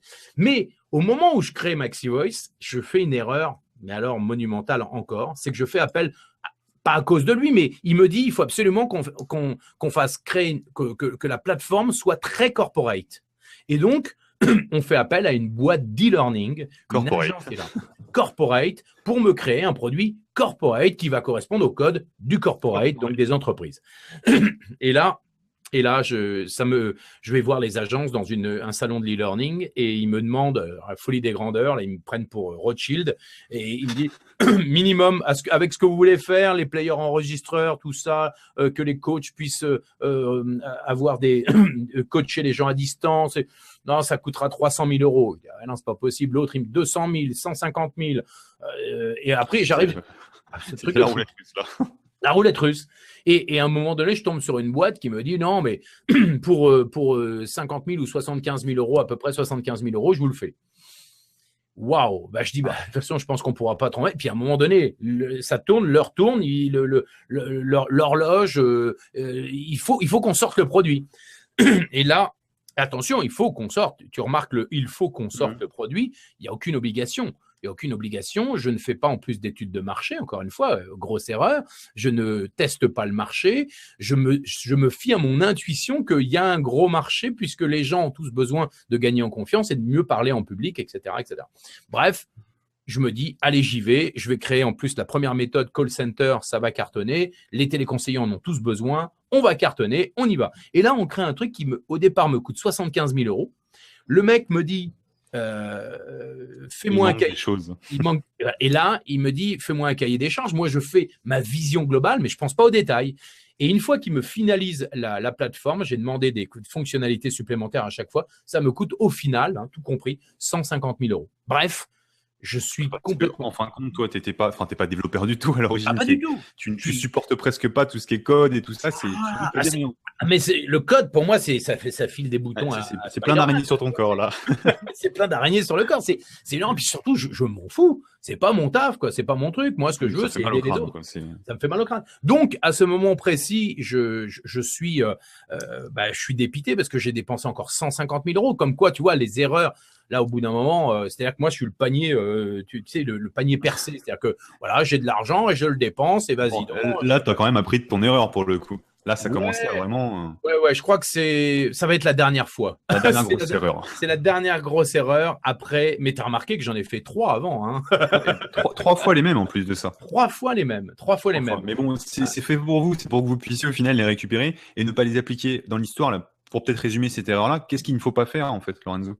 Qu'est-ce qu'il ne faut pas faire? C'est se dire que son idée, l'idée géniale que l'on a en tête peut vous rapporter rapidement de l'argent et peut tout de suite, c'est-à-dire que, et dépenser de l'argent inconsidéré pour Voilà, c'est faire, surtout ça. c'est pour faire des trucs démesurés parce que cet argent que vous allez dépenser au début et puis alors que les agences, ils sont super forts pour vous les faire dépenser parce que de toute façon, ils vous mettent en état de stress et d'urgence qui fait que vous êtes obligé de donner cet argent parce que vous voulez que le produit soit fini. Donc, Et de besoin aussi, parce qu'au final, tu avais dépensé 75 000 euros, mais tu n'avais rien de fonctionnel. J'avais rien de fonctionnel et surtout, je pouvais même pas, c'était pas du tout évolutif, je pouvais pas du tout changer quoi que ce soit. Et bon, l'outil au final était beau, hein, c'était un très très beau jeu, très très. 150 000 euros, j'espère bien quand même. On est d'accord. Sauf que j'avais rien pour le vendre. J'avais ma plateforme, mais j'avais rien pour le vendre. Quelle erreur. J'ai dû payer encore 15 000 euros à l'époque. Hein. Je te parle de ça, c'était en 2009, à peu près 2010 à peu près. C'était il y a 5 ans quand j'ai lancé MaxiVoice. Donc voilà, et je n'avais pas pensé encore page de vente, page de capture, tunnel de vente, tout ça. Je ne connaissais pas encore tout ça. Au début, après, très très vite, je m'y suis mis. C'est ce qui m'a permis très rapidement, grâce à ce marketing de lancement, avec les pages de capture, capter les mails, les partenariats, l'affiliation, etc. C'est ça qui m'a permis de rentabiliser très très rapidement mes erreurs de MaxiVoice. C'est-à-dire que de 150 000 euros, je suis passé à 180 000 euros de chiffre d'affaires pour pouvoir, dans la même année. Hein. Donc, ça a été… Ok, bon, tu as quand même rentabilisé la chose, tu avais fait un petit delta, comme tu aimes bien le dire. Petit delta, exactement. 100 000 euros dans ces eaux-là. Oui, à peu près. Bon, après, j'avais mes autres entreprises à côté, mais ce que je veux dire, c'est que voilà, l'erreur de base, c'est de pas se lancer. Déjà, l'idée, c'est génial. Vous avez des idées extraordinaires. Tout le monde a des idées extraordinaires, mais ne pas partir tête baissée en se disant waouh, ça va marcher, génial. Et surtout, moi, c'est un truc que j'ai appris, c'est faire attention à ces zones d'ombre. On a tous des zones d'ombre en fonction de son profil. Moi, je suis un entrepreneur. Il y a des gens qui sont plus réfléchis, d'autres qui sont plus consciencieux. En fonction de son profil, on va avoir des zones d'ombre. Par exemple, les réfléchis n'arrivent pas à passer à l'action. Tu vois, ça c'est important. Les gens qui sont plus réfléchis vont toujours hésiter. Alors, au lieu de passer à l'action, imaginer, hésiter, dire ce qui va se passer, etc. Ah ouais, mais non. Ce qui fait que ils procrastinent et ils lancent jamais leur business. Et je sais que vous êtes en train de me regarder, que vous marrez au fond de vous. Il y en a forcément en plus dans. Il y en a beaucoup. Et il y en a beaucoup. Hein. Et donc, mais à partir du moment où c'est bien parce que vous, au moins les réfléchis, vous réfléchissez et vous pesez le pour, le contre, le pour, le contre. Sauf qu'à un moment donné, il faut passer à l'action. Il faut passer à l'action parce que si vous ne faites pas le premier pas, vous ne vous lancerez pas. Et attention, il y a un truc important, c'est que qui ne risque rien n'a rien du tout. Et c'est vrai que quand on ne risque rien, c'est trop facile. On reste dans son fauteuil et on regarde la télé, on zappe et on prend 30 kilos, quoi. À un moment donné, il faut se poser la question. Mon idée, ok, j'ai posé le pour, le contre. Il y a toujours des risques. Mais vous pouvez minimiser les risques. Et aujourd'hui, avec les outils que l'on a sur Internet, c'est possible de minimiser les risques au maximum. Et on va voir ça tout à l'heure, parce que quand mon idée de l'Ornibox était là, c'est que j'ai créé avec l'Ornibox, si tu veux, l'anti-connerie que j'ai fait pendant 10 ans, quoi. En fin de compte, tu as vraiment condensé toutes tes réussites au sein de l'Ornibox. Voilà, exactement. On va y revenir dans quelques secondes. Ça, faut absolument qu'on en parle, parce que c'est vraiment un truc qui va permettre aux personnes qui nous écoutent aujourd'hui de gagner un temps considérable dans la création de leur business, donc de formation, d'information, ce genre de choses sur Internet. Donc c'est énorme, il faut vraiment qu'on vous en parle. Mais il y a un autre truc sur lequel je voulais rebondir par rapport à ce que tu disais, c'est que toi, donc, tu as forcément dit qu'il fallait penser à vendre son produit avant même de commencer à vraiment dépenser énormément d'argent. Quelles sont les techniques que tu as pu utiliser? Bien sûr, sans rentrer non plus dans le détail, parce que tu n'es pas un marketeur dans l'âme, mais qu'est-ce que tu as utilisé, toi, comme technique? Parce que tu connais quand même un petit peu en marketing. Oui, maintenant, après 10 ans, quand même, je m'y connais bien. Un peu d'expérience. Oui, je connais bien. Moi, ce qui m'ennuie, c'est le détail, c'est-à-dire de faire les trucs, les mails, tout ça, j'aime bien, mais voilà. Je connais parfaitement tout le process pour vendre. Qu'est-ce que j'ai employé comme technique? Déjà, j'ai employé les techniques, d'avoir un autorépondeur, ça c'est super important, c'est la première chose, le premier outil qu'on doit avoir, c'est s'abonner à un système d'autorépondeur. Et ça, j'ai compris très très vite la force de l'autorépondeur, parce que pendant que vous écrivez vos premiers mails, les mails qui vont en fait, à partir du moment où la personne s'inscrit sur la page de capture, met son mail, eh bien là, elle rentre dans un tunnel et vous pouvez l'emmener où vous voulez. C'est-à-dire que vous pouvez lui donner du gratuit, du contenu. Et ça, c'est un truc que j'ai compris aussi, c'est que il fallait, en tant qu'entrepreneur, oublier cette notion de je crée une entreprise, je dois te vendre. Oui, ça, au final, c'est la finalité, parce que vous faites tous une entreprise pour pouvoir bien vivre et pour pouvoir être bien dans votre tête. Mais c'est pas la motivation number one de l'entrepreneur, c'est pas uniquement faire de la thune. Ça, pour moi, ça vient après. Alors, en tout cas, pour moi, pour ma motivation, il y en a qui font ça pour ça. Mais si vous voulez que ça perdure, je pense qu'il faut que votre motivation, elle soit créée par votre passion, par votre envie d'aider les autres. En tout cas, pour moi, c'est ça, d'améliorer la vie des autres, et surtout cette passion de transmettre quelque chose. Voilà, ça, c'est quelque chose qui fait toute la différence. Ensuite, une fois que vous donnez tout ça, que vous êtes généreux, parce que pour moi, la générosité, c'est primordial dans ce métier. Une fois que vous avez donné, après, naturellement, vous allez vous rendre compte que l'argent vient à flot derrière. Et ça, c'est le point de départ de l'infoprenariat. Quand on dit qu'on peut travailler moins et gagner plus, c'est qu'au début, on travaille beaucoup parce qu'on met en place des process c'est long à mettre en place. C'est vrai que c'est un peu un parcours du combattant. Il ne faut pas se leurrer. Il y a beaucoup de gens qui font croire aujourd'hui que se lancer sur Internet, c'est facile. Non, c'est comme toute entreprise qu'on lance, il faut se former, il faut apprendre, il faut faire des erreurs, il faut des outils, il faut des bonnes personnes autour, il faut être organisé, il faut planifier, il faut anticiper. C'est le métier d'entrepreneur, mais regardez bien, si on revient au début de ma carrière, c'est un peu ce que j'ai fait au début de ma carrière. Si vous voulez réussir dans un domaine, il faut vous entraîner, il faut persévérer, il faut vous accrocher, il faut faire gaffe à son fric, il faut faire gaffe aux personnes qui vous entourent. C'est la même chose. Pareil pour la famille. Tout ce que l'on fait dans la vie, c'est la même chose. Il faut s'organiser. Tout ne vient pas comme ça. C'est trop facile, le côté fast-food. Regardez ce qui se passe une fois que vous avez mangé votre Big Mac. Une heure après, vous avez encore faim. Et les dégâts que ça fait au niveau de la santé. Les dégâts que ça fait au niveau de la santé. Donc, c'est bon sur le moment, mais bon. Voilà. Donc, je pense qu'une entreprise, ne pensez pas que sur Internet, ça se fait comme ça. En revanche, quand vous suivez les process des experts comme toi, Kevin, voilà. Ou des conseils comme Lorenzo aussi, parce qu'il en donne sacré bon. Oui, non, parce que je veux dire, les process marketing, ils sont, si on les suit, A plus B plus C, ça marche. Même si au début, on n'est pas bon dans tout, si on suit des process de base, ça marche. Autorépondeur, faire des mails de relance, créer du contenu gratuit, faire une page de vente avec un process bien précis et pas « vous avez un problème, voici la solution ». Si vous faites avec un process bien particulier où vous amenez les gens sur ce qu'on appelle le chemin du héros, vous pouvez vendre votre contenu extrêmement facilement sur Internet. Mais tout le process pour y arriver, ça prend en fonction de ce que vous avez créé comme contenu, si vous avez déjà vos médias, vos vidéos, vos audios, vos textes, etc.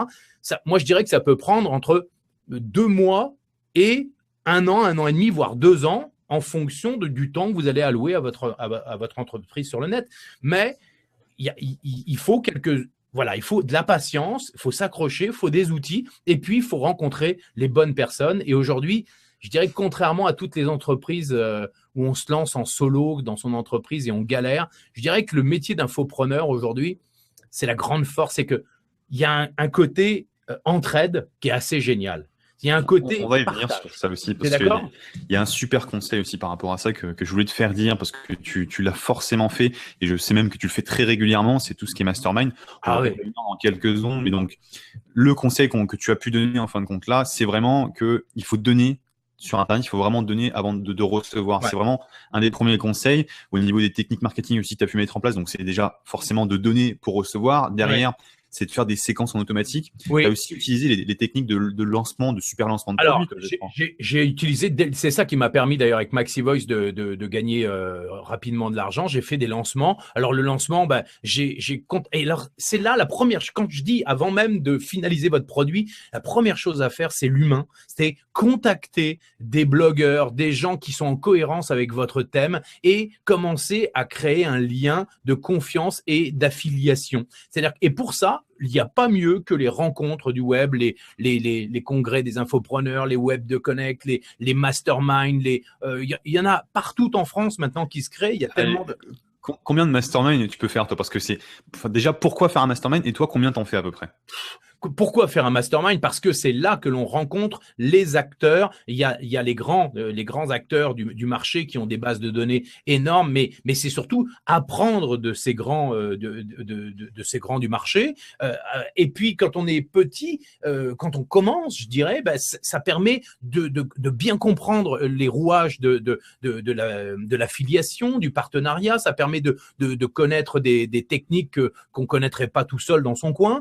Ça permet de parler, d'affiner des relations, de créer des amitiés. Parce que moi, aujourd'hui, ce qui est génial dans tous les masterminds, c'est qu'au bout d'un moment, on commence à se connaître tous les infopreneurs, on est tous des potes. Quand on s'appelle, c'est pas s'il te plaît, est-ce que tu veux bien Bonjour Monsieur Pancino. Voilà, bonjour Monsieur Pancino. Voilà. En fait, c'est que de l'amitié. Tiens, ouais, c'est quand ton lancement? Ok, écoute, je te suis, il y a pas de problème. Moi, c'est telle date. Ah, là, je peux pas parce que je fais la promotion d'un autre truc. Mais c'est un échange de bons procédés et c'est quoi? Pardon? Et c'est de l'humain. C'est de l'humain. C'est la relation que vous avez avec eux et au final, ils vont dire oui, je te suis. Mais dans le jeu te suis, il faut savoir que bien souvent, vous avez des partenaires, Lorenzo le dit pas forcément là, mais qui vont vous rapporter des dizaines de milliers d'euros. Mais il y en a même qui rapportent des centaines de milliers d'euros à des personnes. Moi, j'ai vu ça récemment sur un lancement qui a rapporté 2 millions, je crois 500 000 dollars au Canada. C'est un truc de dingue. Et il y a un affilié qui a vendu pour 250 000 dollars en envoyant juste des mails. Donc ça vaut le coup de participer à des événements, faire du relationnel et du mastermind en fait. Essentiel. D'une part, ça vous sort de votre petit bureau, de votre ordinateur, parce qu'au bout d'un moment, vous pouvez être scléroser votre cerveau, et ça vous permet d'aller de vous restimuler et de créer des nouvelles amitiés de gens qui sont comme vous, passionnés et qui ont envie de changer le monde. Et ça, c'est énormissime. Et je dois dire que moi, j'en fais très régulièrement. Moi, je suis maintenant dans le sud de la France et on a une copine qui s'appelle Mila qui organise très rarement des masterminds dans le sud de la France. On est allé à Miami. Bon, on s'est retrouvé, Kevin, à Miami il n'y a pas longtemps. Il y en a eu un autre qui était du côté de Sommières. Il y en a à Paris. À Barcelone. Il y en a à Barcelone. Voilà. Et je dis une chose, si vous voulez vous lancer dans le business de l'infoprenariat et sur Internet, allez rencontrer des gens. N'envoyez pas, alors ça c'est un truc que je vous dis, arrêtez d'envoyer des mails longs de 3 km pour nous expliquer votre business ou ce que vous faites pas. Et d'autre part, on vous connaît pas et on sait pas ce que vous faites et on préfère, et c'est normal, c'est humain, on va préférer faire la promotion d'un produit de quelqu'un qu'on a déjà rencontré ou qui au moins a pris la peine de nous passer un coup de fil et de nous montrer que c'est un mec sympa ou une fille sympa, plutôt que de envoyer un mail comme ça au hasard en disant voilà, je fais un lancement, est-ce que tu veux m'aider? Surtout que ce genre de sollicitation, toi, tu dois en recevoir quand même régulièrement. Mais c'est toutes les semaines. Tous les jours, c'est vraiment très régulièrement. Alors, en gros, aujourd'hui, les super lancements orchestrés, c'est ce qu'il y a de plus fort pour pouvoir générer un chiffre d'affaires extrêmement rapide en l'espace de 10 à 15 jours. Vous pouvez faire un chiffre d'affaires d'une année et ça, c'est vrai, mais il faut avoir des bons affiliés, des affiliés qui ont des bases de données importantes. Et pour ça, c'est tout un travail de fond. C'est pour ça que au moment où vous avez votre idée, que vous dites, ça y est, je sais que cette idée-là, elle va fonctionner, c'est dès le départ, aller lier des amitiés, des alliances avec des partenaires qui peuvent être influents sur votre thématique. Et ça, c'est essentiel. Donc, passez, je dirais, 50% de votre temps à construire votre réseau d'affiliés et de partenaires. Voilà. Et pour le lancement, pour quand même préciser une chose là-dessus, il faut travailler, ça demande du travail. C'est pas un truc qui se fait en 2 semaines. Vous allez gagner beaucoup, mais c'est un temps de travail considérable. Ouais, Il faut mais vraiment faire attention à alors, ça. tu parles de travail. Moi, j'aime pas trop la notion de travail. Ça me fait peur. Je dirais que quand on travaille pour soi, on est dans un flux, un peu comme sur une vague de surfeurs. On est c'est un travail, oui, mais c'est une passion. Donc, ça ne doit pas être comme un travail, comme une souffrance. Oui, je sais que derrière l'ordinateur, il y a des gens qui vont se dire, oh ouais, mais alors moi, passer un coup de fil, aller voir des gens dans un truc, je suis trop timide, j'ai du mal. Ben, osez. C'est là où il faut sortir de sa zone de confort. Pensez bien que votre idée qui est géniale, que vous avez dans votre tête, elle ne sera rien si elle reste dans la cave, et que si vous ne faites pas l'effort d'aller voir quelqu'un, et je vous assure, mis à part certaines personnes que je connais dans ce milieu qui sont un peu tête de con et qui se la pètent, à un moment donné, on est tous, moi je sais que quand je suis dans un mastermind, je suis toujours à l'écoute des gens qui démarrent, parce que vous savez pourquoi? Parce que moi, quand j'ai démarré dans ma carrière dans le showbiz, ben, je suis allé voir des gens en cognant à la porte en disant bonjour, je démarre, comment on peut faire pour démarrer dans ce métier? Parce que quand j'ai démarré ma carrière, je suis tombé sur des gens adorables, gentils, aussi des têtes de cons, hein, mais je suis tombé sur des gens qui ont été super, qui m'ont aidé, qui m'ont dit allez, viens à la maison, je vais te montrer comment faire de la radio, comment faire de la télé. Et la seule chose qui faisait la différence avec les autres qui n'ont pas réussi à la même époque que moi, c'est que moi, j'ai osé demander. J'ai osé demander. Et ce n'est pas grave si on se prend une veste. C'est comme avec les filles, c'est comme avec les garçons. Ouais, ça arrive, mais c'est pas grave de se prendre une veste. Ce n'est pas grave. On ferme la porte, on passe par la fenêtre. La fenêtre est fermée, on passe par la Ça, cheminée. c'est ta devise. Ça, Mais oui, on ferme la porte, je passe par la fenêtre. mais J'adore. oui, mais alors je sais que c'est pas simple pour tout le monde. Je le sais, parce que moi j'ai ce tempérament-là. Maintenant, il y a des gens qui vont être beaucoup plus introvertis, pour qui ça va être difficile. Eh ben, allez-y à votre rythme, faites-le quand même. Je vous assure que arriver vers quelqu'un dans un mastermind avec un grand sourire et dire moi j'en ai plein des gens qui viennent me voir et qui me disent Lorenzo, j'adore ta formation, j'adore ce que tu fais, merci pour l'Earnybox, merci pour ceci, j'adore tes vidéos, et qui viennent, forcément quelqu'un qui vient te faire un petit compliment, tu vas l'écouter, tu vas pas l'envoyer balader, et puis derrière ça qui dit dis-moi, est-ce que tu pourrais me donner un conseil parce que je voudrais lancer ma boîte? Je les donne, mais volontiers. Je vais passer 10 minutes, un quart d'heure avec la personne parce qu'elle m'a demandé. Demander, c'est la première clé du succès. Super. Et la deuxième, je pense que ça serait oser. Oser Même demander. penser, c'est Non, pareil. c'est oser. Non. Oser puis demander. Et non. Et la deuxième, tu veux que je te donne la Vas-y. vraie clé? C'est la sincérité, l'authenticité. Ne vous cachez pas derrière un personnage. D'ailleurs, La c'est vulnérabilité aussi, non? la vulnérabilité. Montrez votre vulnérabilité, mais ça, c'est le troisième. Ça, c'est le Il y en troisième. a encore plein. Ah ouais, c'est le troisième. C'est le troisième. Montrer sa vulnérabilité, c'est-à-dire qu'en gros, la plupart des gens se cachent derrière un ego qui finalement les empêche d'avancer. Montrer sa vulnérabilité, c'est montrer ses faiblesses, accepter de raconter son histoire. Vous voyez ce que je viens de faire pendant 1 heure? Je viens de raconter que j'étais un gros naze et que j'ai fait 3 fois des erreurs. Je m'en fous, ça me dérange pas. Moi, j'ai pas honte d'avoir fait ces erreurs, parce que je me demande, et je vous le dis vraiment, je me demande si j'avais pas fait toutes ces erreurs, si j'avais pu créer tout ce que j'ai créé aujourd'hui. C'est-à-dire qu'aujourd'hui, l'aboutissement des années de travail, à me dire que peut-être que si je n'avais pas fait toutes ces erreurs, je n'aurais pas créé l'Earnybox. Et voilà. Et voilà, l'Earnybox, on en vient à notre fameux l'Earnybox. Qu'est-ce que c'est l'Earnybox? Parce qu'on en a parlé un petit peu. Tu as créé forcément ta plateforme à l'origine avec une agence d'e-learning, etc. Mais après, ça a donné naissance à ce petit l'Earnybox. Qu'est-ce qui s'est passé entre-temps et qu'est-ce que tu as fait?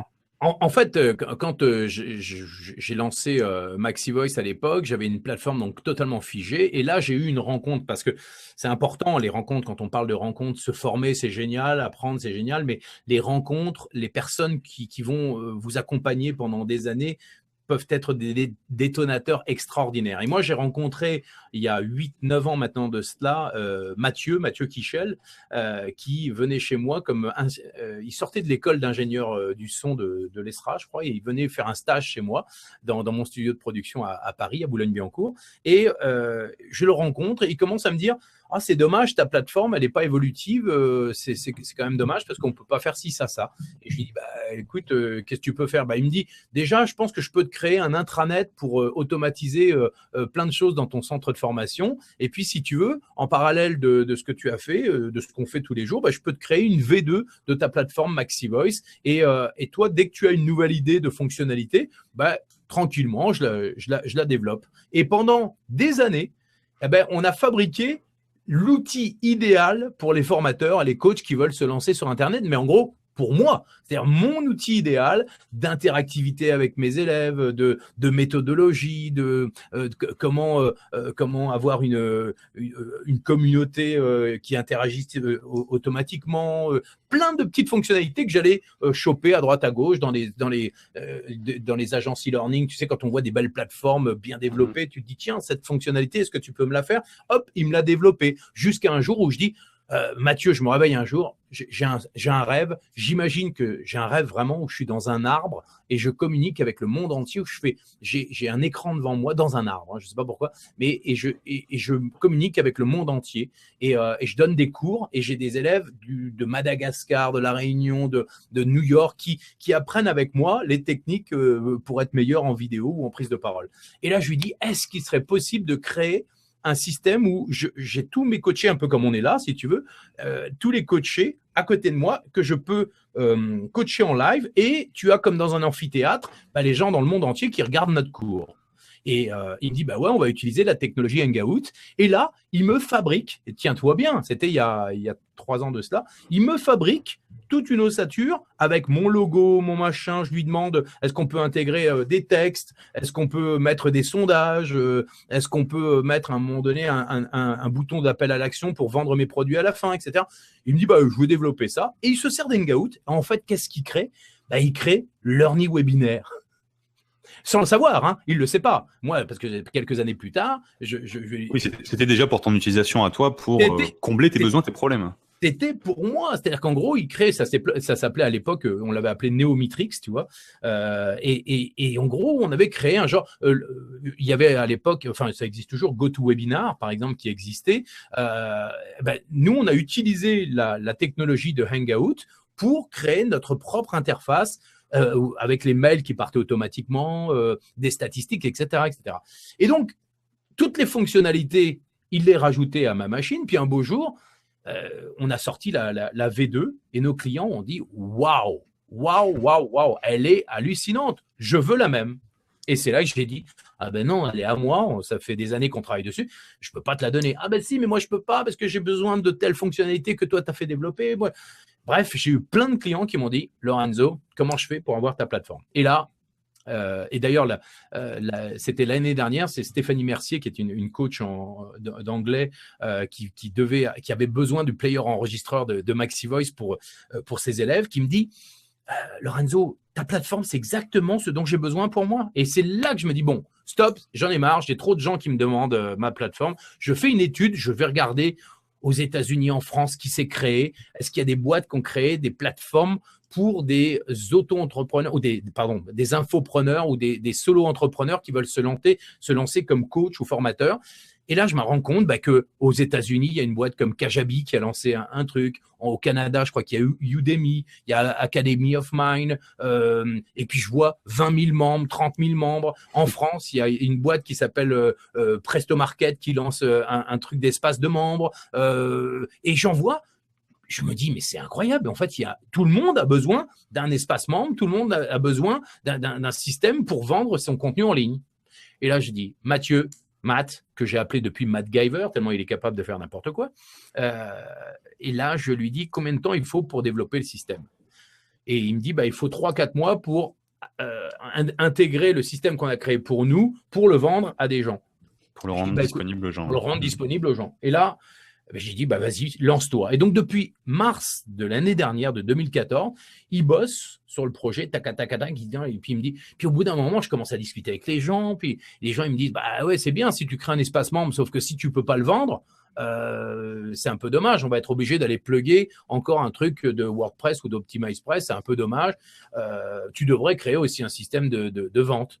Je dis, Matt, s'il te plaît, tu peux me créer un truc genre Lead Pages intégré? Il me dit, ça va prendre plus de temps. Je dis, ouais, mais c'est pas grave, on a le temps, on est tranquille, on n'a pas. Ça va prendre plus de temps, mais c'est faisable, c'est ça? C'est faisable. De toute façon, mon Matt, il est comme ça, c'est faisable. C'est d'où le Matt Believer. SNCF, c'est possible, c'est possible. Je sais pas si tu te souviens de la fausse pub des nuls à l'époque, c'était ça. C'est possible, pour ceux qui s'en souviennent. Et donc, il me crée le système de séquence de vente, de tunnel de vente. Après ça, je lui dis, bah ouais, mais c'est ballot. Si on a la séquence de vente, il nous faut un système d'affiliation. On va pas aller plugger un autre système d'affiliation. Il me dit, il faut que je le fasse, alors il faut que je le crée. Et puis, il crée le système d'affiliation. Et puis, à cela, il me dit, tiens, en fait, j'avais créé les outils de création de sites et de blogs. On les met dans la boîte. Je dis, bah oui, si tu veux, tu les mets. Puis, j'avais créé aussi un système de sondage, genre SurveyMonkey, on le met aussi. Ah bah oui, on va le mettre. J'en ai un peu plus, je vous le mets quand même. Tu connais la blague.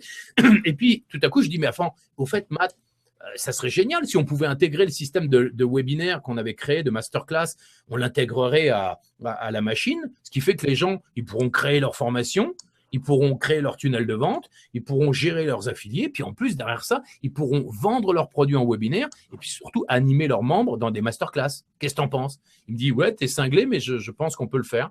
Donc, et là, vient l'idée du tout en un, de LearnyBox, donc tout en un, on crée une plateforme où on n'est pas besoin de sortir à droite à gauche pour aller chercher les éléments. On crée la plateforme unique et incroyable qui est LearnyBox. Et voilà, et elle est sortie là en février, en mars dernier, quoi. Une plateforme qui vient de sortir, il connaît un réel succès puisqu'on entend parler régulièrement dans toutes les réunions de mastermind et partout. Et on commence même à en parler outre-mer, puisque on entend parler aux États-Unis, on entend parler à Québec, un peu partout. Moi, j'ai des gens qui m'écrivent d'un peu partout en ce moment en me disant « C'est génial, vous avez créé vraiment une plateforme et qui est une alternative à toutes les plateformes d'e-learning qui coûtent extrêmement cher aujourd'hui. » Et c'est ça qui est assez génial. Et surtout, qui peut servir à la fois à des solo-entrepreneurs et aussi à des entreprises. C'est ça qui est bien. C'est qu'on a allié les deux techniques de l'e-learning corporate et aussi le système pour les web entrepreneurs. Ça qui super. Par rapport à cette plateforme, dans quelques instants, je vais vous faire une petite révélation. Surtout Lorenzo va faire une petite révélation puisque j'ai négocié avec lui quelque chose. On va vous permettre en fin de compte de pouvoir y accéder. Mais bon, je vais encore te poser quelques petites questions avant qu'on se laisse. Je bois un coup quand même. Vas-y, fais-toi plaisir parce que tu parles beaucoup et tu as beaucoup de choses à nous apporter. Donc, forcément, tu dois avoir un petit peu soif. Un petit conseil, bon, je pense qu'on en a déjà pas mal parlé, c'est par rapport à l'investissement et ce que tu as pu investir. Qu'est-ce que tu donnerais comme conseil à une personne qui veut vraiment se lancer? Est-ce qu'elle doit, oui ou non, dépenser beaucoup d'argent dans son projet? Assez brièvement, qu'est-ce que tu en penses? Non, pas besoin de dépenser beaucoup d'argent dans son projet. Avoir les outils essentiels, ça suffit. Voilà, je dirais que un autorépondeur, LearnyBox, avoir des bonnes personnes autour aussi, que ce soit par exemple si on ne sait pas écrire, avoir un bon copywriter, c'est important. Avoir peut-être une adresse d'un graphiste, mais pas cher. Aujourd'hui, on peut trouver des gens pas chers du tout. Il n'y a pas besoin d'imaginer. Ça c'est vraiment l'idéal dont tu parles, d'avoir un graphiste, ce genre de choses. Mais déjà avec LearnyBox, c'est complètement faisable. Oui. Mais toi, tu aujourd'hui, tu avais développé ça avec LearnyBox et des systèmes de graphisme et des pages de capture. Donc au final, il n'y a plus besoin. Oui, il n'y a plus besoin pour créer son site. Après, je dis graphiste parce que je pense à un logo. Pour d'autres choses, oui. Voilà, pour autre chose. Mais en effet, avec LearnyBox, on peut créer, il y a les thèmes intégrés, donc il y a des templates. En plus, on en intègre tous les mois des nouveaux. Donc en effet, on n'a pas besoin de grand-chose.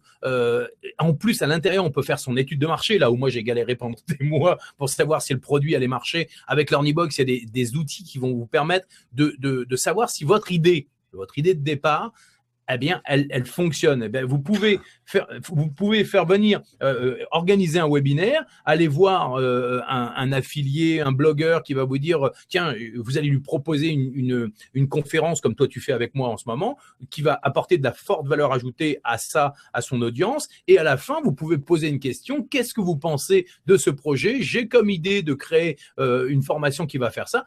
Est-ce que vous pouvez répondre à cette question?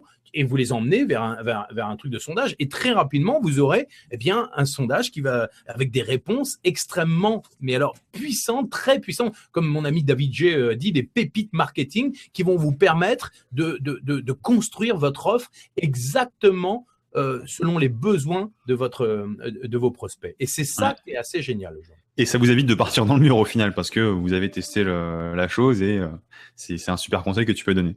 Exactement. Voilà. Donc, pour pas grand-chose, on peut se lancer sur Internet. Il faut juste des outils de base, comme LearnyBox. Comme LearnyBox. Après, les qualités d'un bon entrepreneur et d'un formateur. Quelles sont pour toi les 2-3 grandes qualités? Pareil, brièvement. Brièvement, opiniâtreté, voilà, s'accrocher, générosité, sens du partage, sens de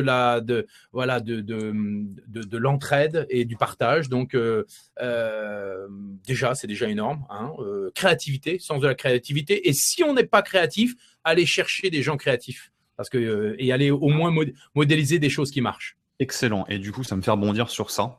Merci Lorenzo. Toi, tu as réussi à t'entourer, je pense, de personnes qui ont un certain talent, qui t'ont permis de grandir en même temps qu'elles, en fin de compte. Et j'aimerais bien savoir comment tu as fait ça. Comment, moi, en tant qu'entrepreneur, je pourrais prendre des idées en fait pour recruter de nouvelles personnes. Comment tu t'es démerdé, toi, au final, pour recruter? Parce que je sais que tu as vraiment de bons talents, mine de rien. Oui, j'ai des bons talents dans ma tabatière, mais j'ai fait plein d'erreurs aussi. Je me suis planté parce que en fait, ce que j'ai fait au début, c'est en fait, je crois que la meilleure des choses à faire, c'est tester des stagiaires. Les stagiaires, moi, en radio ou en télé, c'est là que j'ai vu les meilleurs éléments se dévoiler. Quand vous avez un peu de temps, surtout au début de votre entreprise, je dirais qu'avoir des stagiaires, moi, c'est vraiment le secret qu'utilisent même tous mes autres potes qui sont aujourd'hui directeurs de grosses boîtes qui viennent de la radio et de la télé. On a tous fonctionné comme ça. On faisait venir des stagiaires, on en prenait plusieurs et on gardait les meilleurs. On gardait les meilleurs, mais souvent, les meilleurs, ce sont les plus démerdards. Ce sont ceux qui sont capables et qui ne regardent pas les heures. Ça, c'est super important, surtout pour nous qui travaillons dans la passion. On a besoin de gens qui sont aussi passionnés et qui vont pas vous dire « Ah ben non, moi, le week-end, je bosse pas ». Parce qu'en fait, s'ils veulent, il faut que vous choisissiez des gens qui pourraient devenir eux-mêmes des entrepreneurs dans l'avenir. C'est ça, tu vois, moi, je bosse avec Mathieu. Lui, il pensait pas du tout devenir entrepreneur un jour. Je l'ai fait devenir entrepreneur. Aujourd'hui, il est capable de gérer une équipe, de gérer son business de création tout seul. Il est totalement indépendant. J'ai Anthony, qui est un gars super, qui au début était tout timide, s'est révélé être un mec génial qui est capable de répondre à n'importe quelle demande, à n'importe quelle heure. Tu lui envoies une demande de montage vidéo un samedi, il dit t'inquiète pas, demain tu l'as. Parce qu'il ne calcule pas à se dire ouais, il va m'exploiter. Non, on n'exploite rien. Je pense que si tu arrives à déceler chez l'autre son talent et que tu lui montres, que tu lui fais confiance, eh bien, il va te renvoyer toute sa confiance. Et donc la meilleure méthode pour toi, du coup, le secret dont tu allais dire, c'est vraiment d'avoir des stagiaires en fin de compte. Ouais, au début, de sélectionner. Et puis, ou alors, en tout cas, si tu ne prends pas des stagiaires, c'est de prendre surtout d'engager personne au début. Moi, c'est vraiment le truc des infopreneurs, c'est prendre que des gens en facture. Et si la personne ne fait pas l'affaire, l'avantage, c'est que tu n'es pas obligé de rompre des contrats. Non, c'est… d'aller au prud'homme. Voilà, c'est fini cette époque-là. C'est fini complètement cette époque-là. Aujourd'hui, il faut travailler avec son entreprise, et monter même si au début, on ne veut pas lancer son entreprise, on crée son auto-entrepreneuriat, par exemple, et ça suffit à faire des factures. Mais au début, travailler qu'avec des gens qui ont cet esprit d'entrepreneur. Pourquoi? Parce que quelqu'un, surtout dans notre métier d'infopreneur, quelqu'un qui va avoir un esprit salarié, eh bien, n'aura pas un esprit de liberté, cet esprit de conquérant. Et je pense que nous tous, si on est entrepreneur sur le web, on a un esprit de conquérant, on a envie d'aider le plus de monde possible. Et donc, on a besoin de… conquérant dans le sens d'aider le plus de monde et pas les écraser. Ah non, pas conquérant dans le sens je veux envahir le monde. Hein. C'est plutôt conquérant dans le sens je veux m'accroître, je veux contribuer à aider le monde le plus possible, ou en tout cas à faire vivre de ma passion tout ce que j'ai en moi. Et et après, pour les formateurs, tu m'as posé la question sur le conseil pour les formateurs, c'est de pas, ça c'est gros conseil que je donne, ne pas rester sur leur certitude d'experts. Parce qu'on est tous des experts dans notre domaine.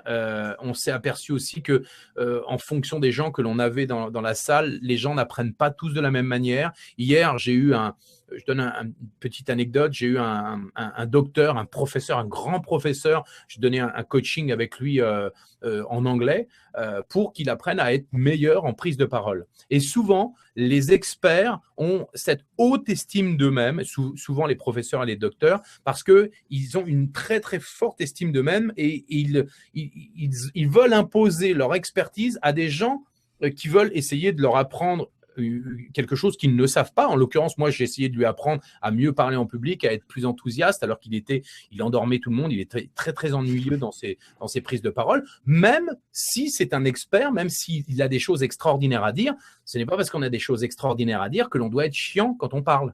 Voilà. Et j'étais désolé de lui dire qu'il était très ennuyeux. Et même si je lui prouvais par A plus B qu'il était ennuyeux, il voulait me montrer que c'était un expert, qu'il avait la certitude que les gens l'adoraient. Voilà, il ne voulait pas en démordre. Et il y a beaucoup d'experts qui se lancent sur le net qui ne pensent pas en fait à leur cible, qui ne pensent pas à leur auditeur, ils sont persuadés, ils ont la certitude que ce qu'ils ont dans la tête, c'est exactement ce que veut son prospect. Et ça, c'est la grosse erreur que font beaucoup d'experts et de formateurs, des thérapeutes, des gens qui se lancent sur le net. C'est « j'ai mon savoir, je sais ce qui est bon pour les autres, et c'est ça que vous devez apprendre, et vous devez l'apprendre comme je vous le dis. » Écoutez bien ce que dit Lorenzo. Et ça, voilà, je sais que ça va peut-être choquer certaines personnes qui m'écoutent, mais j'ai eu ce complexe de l'expert au début et je me suis planté en voulant absolument que les gens aient toute ma tête. En fait, c'est faux. Les gens, ils ne veulent pas toute votre tête parce que déjà, 1% de votre tête en tant qu'expert est déjà énorme pour des gens qui démarrent, qui sont au niveau 0. Et donc, pensez bien que ce 1% peut être déjà un produit. Parce que un petit pourcent, je dis n'importe quoi, moi dans mon domaine de la prise de parole, de la maîtrise de la voix, la première chose qui est importante, c'est d'arriver à lâcher prise et à respirer. Je pourrais vendre une seule formation sur juste la respiration et le lâcher prise. D'ailleurs, ça me donne une idée, je vais créer une formation là-dessus. D'accord. Un petit conseil par rapport à ça. Alors, comment lâcher prise? Assez rapidement, en moins d'1 minute. Lâcher prise, c'est déjà, tu vois, c'est se marrer. C'est se marrer. La première chose à faire, je ne connaissais aucune personne sur Terre qui n'est pas décontractée quand il s'est marré. Et je vais t'avouer un truc très important, c'est que tout le monde cherche la perfection et je sais que ça va te faire sourire.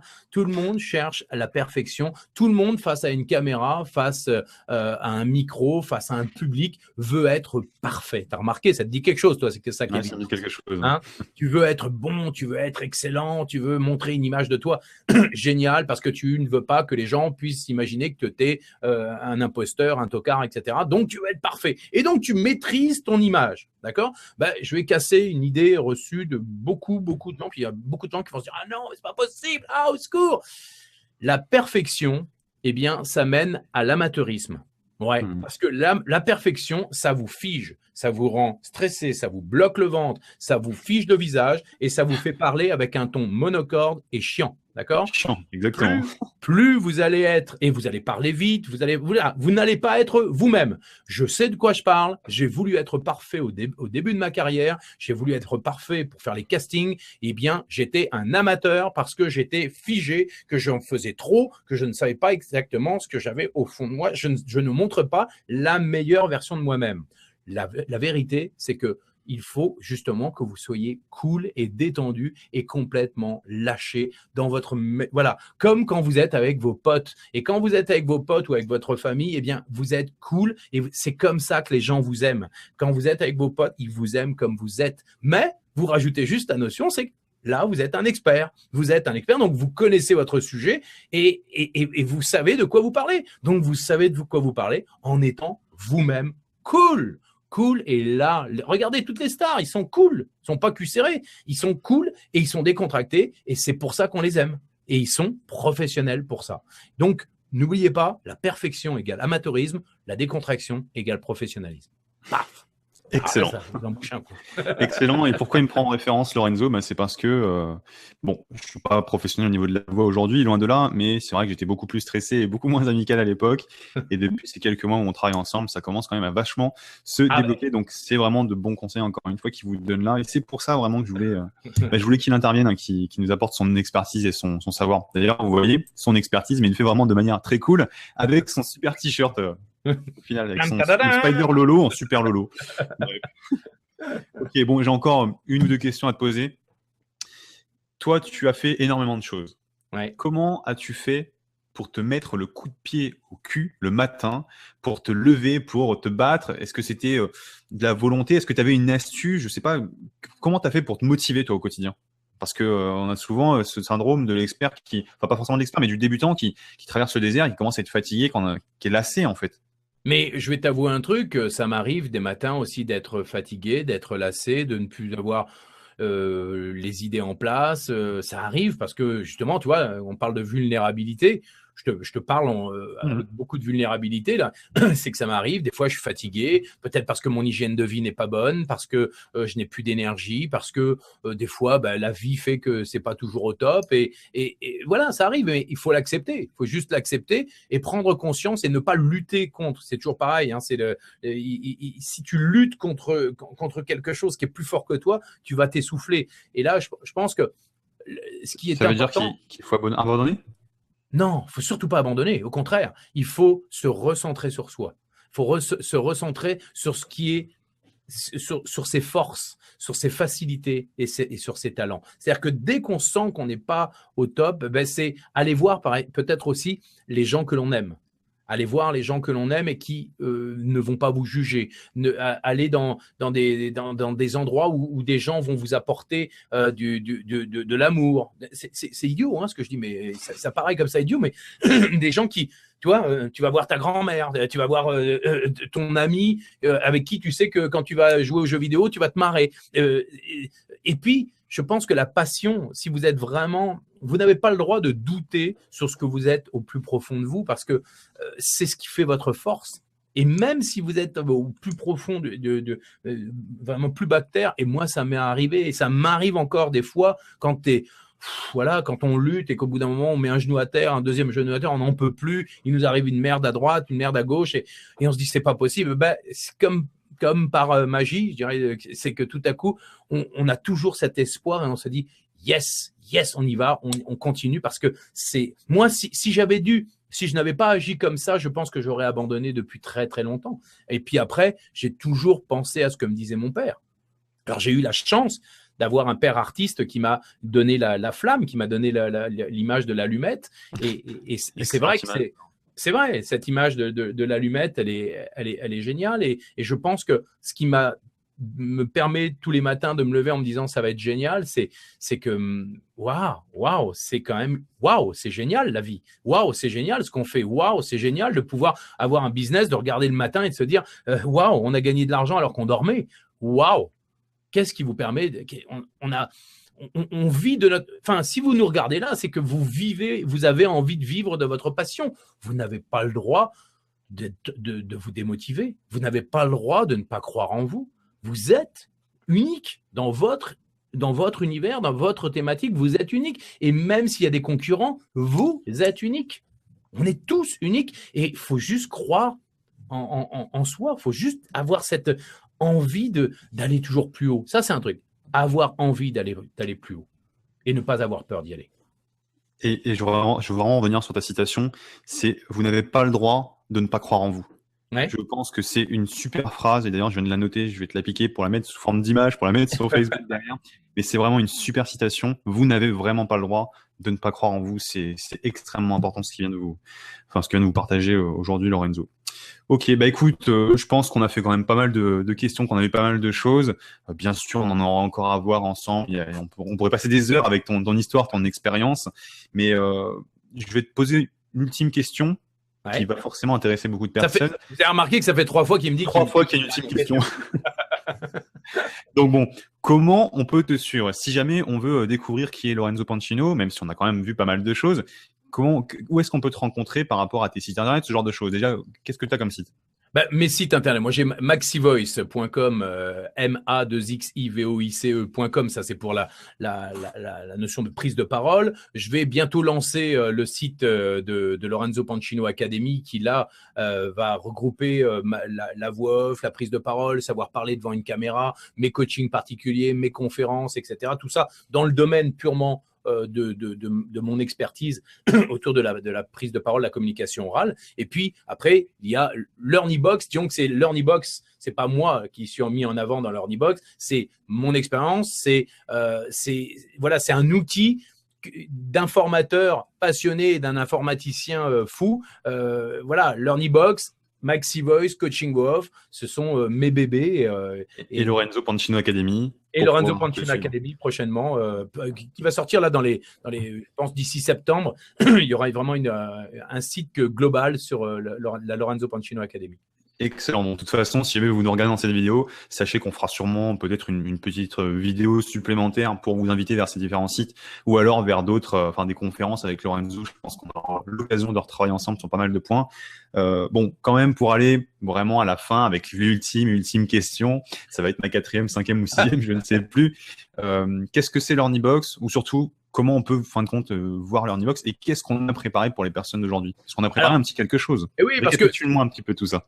Si vous êtes entrepreneur, si vous voulez vous lancer sur le web, si vous avez compris que l'automatisation, c'était votre succès à venir, moi, sous cette vidéo, normalement, tu as dû mettre un lien qui va vous permettre d'avoir une offre spéciale pour aller justement vous aussi animer vos webinaires, vos masterclass avec LearnyWebinaire à l'intérieur donc de LearnyBox. Il y a une offre spéciale qui est spéciale pour les super-héros. Et puis, tout simplement, si vous allez sur learnybox.com, vous pouvez, à votre rythme, soit vous allez voir le site, déjà, vous allez voir toutes les fonctionnalités de LearnyBox. Vous pouvez vous inscrire par abonnement. Il y a des abonnements mensuels et des abonnements annuels. Et c'est un outil, pensez bien, c'est un outil tout en un, c'est-à-dire que vous pouvez créer vos formations, vous pouvez intégrer votre contenu, pas forcément que des formations d'ailleurs, vous pouvez créer et vendre un contenu autre que des formations. Vous avez un système de séquence de marketing extraordinaire avec, vous pouvez créer vos pages de capture, vous pouvez relier directement à votre autorépondeur, vous pouvez créer vos pages de contenu, vos pages de vente avec tous les éléments possibles et inimaginables de la vidéo en passant par le compteur, on a pensé à tout. Puis ensuite, vous avez le système d'affiliation. Donc, dès que vous avez des affiliés, vous leur donnez vos liens d'affiliation et vous pouvez commencer à vendre vos produits très, très rapidement. Je dirais que si vous avez déjà vos vidéos, vous avez déjà vos contenus, vos textes, dans la journée, je dirais même dans une heure, vous branchez, vous mettez sur LearnyBox, vous pouvez déjà avoir une formation clé en main tellement c'est facile parce que, comme je l'ai appelé, LearnyBox, c'est tout simplement, c'est ce qu'il y a de plus simple pour créer et vendre ces formations en ligne. D'accord, bon, 15 minutes, si vous avez votre contenu, c'est une sacrée promesse, mais elle a été à maintes et maintes fois accomplie, il me semble. Oui, c'est clair. Si vous avez, je n'ai pas une formation de 150 heures, mais si vous avez une formation simple, allez, je dirais qu'en une matinée, vous pouvez créer 7 modules, mettre vos vidéos. C'est super simple à créer. Et débutant, expert, il faut n'importe, c'est ça? Non, débutant, expert, c'est-à-dire que moi, je l'ai faite pour moi au départ, la plateforme, c'est-à-dire que je suis purement nul en informatique, donc j'ai créé un truc qui soit super simple, vous êtes accompagné par des tutoriels, des vidéos, sur chaque page, on vous dit ce qu'il faut faire et c'est extrêmement simple. Vous savez qu'il faut intégrer une vidéo là, un texte là, vous avez juste à taper votre accroche, vous insérez votre vidéo, la page de commentaires, vous le reliez à votre autorépondeur, voilà. Tout est extrêmement simple et vous avez même des systèmes de statistiques, de sondage, vous pouvez voir vos ventes, bref, c'est vraiment simple.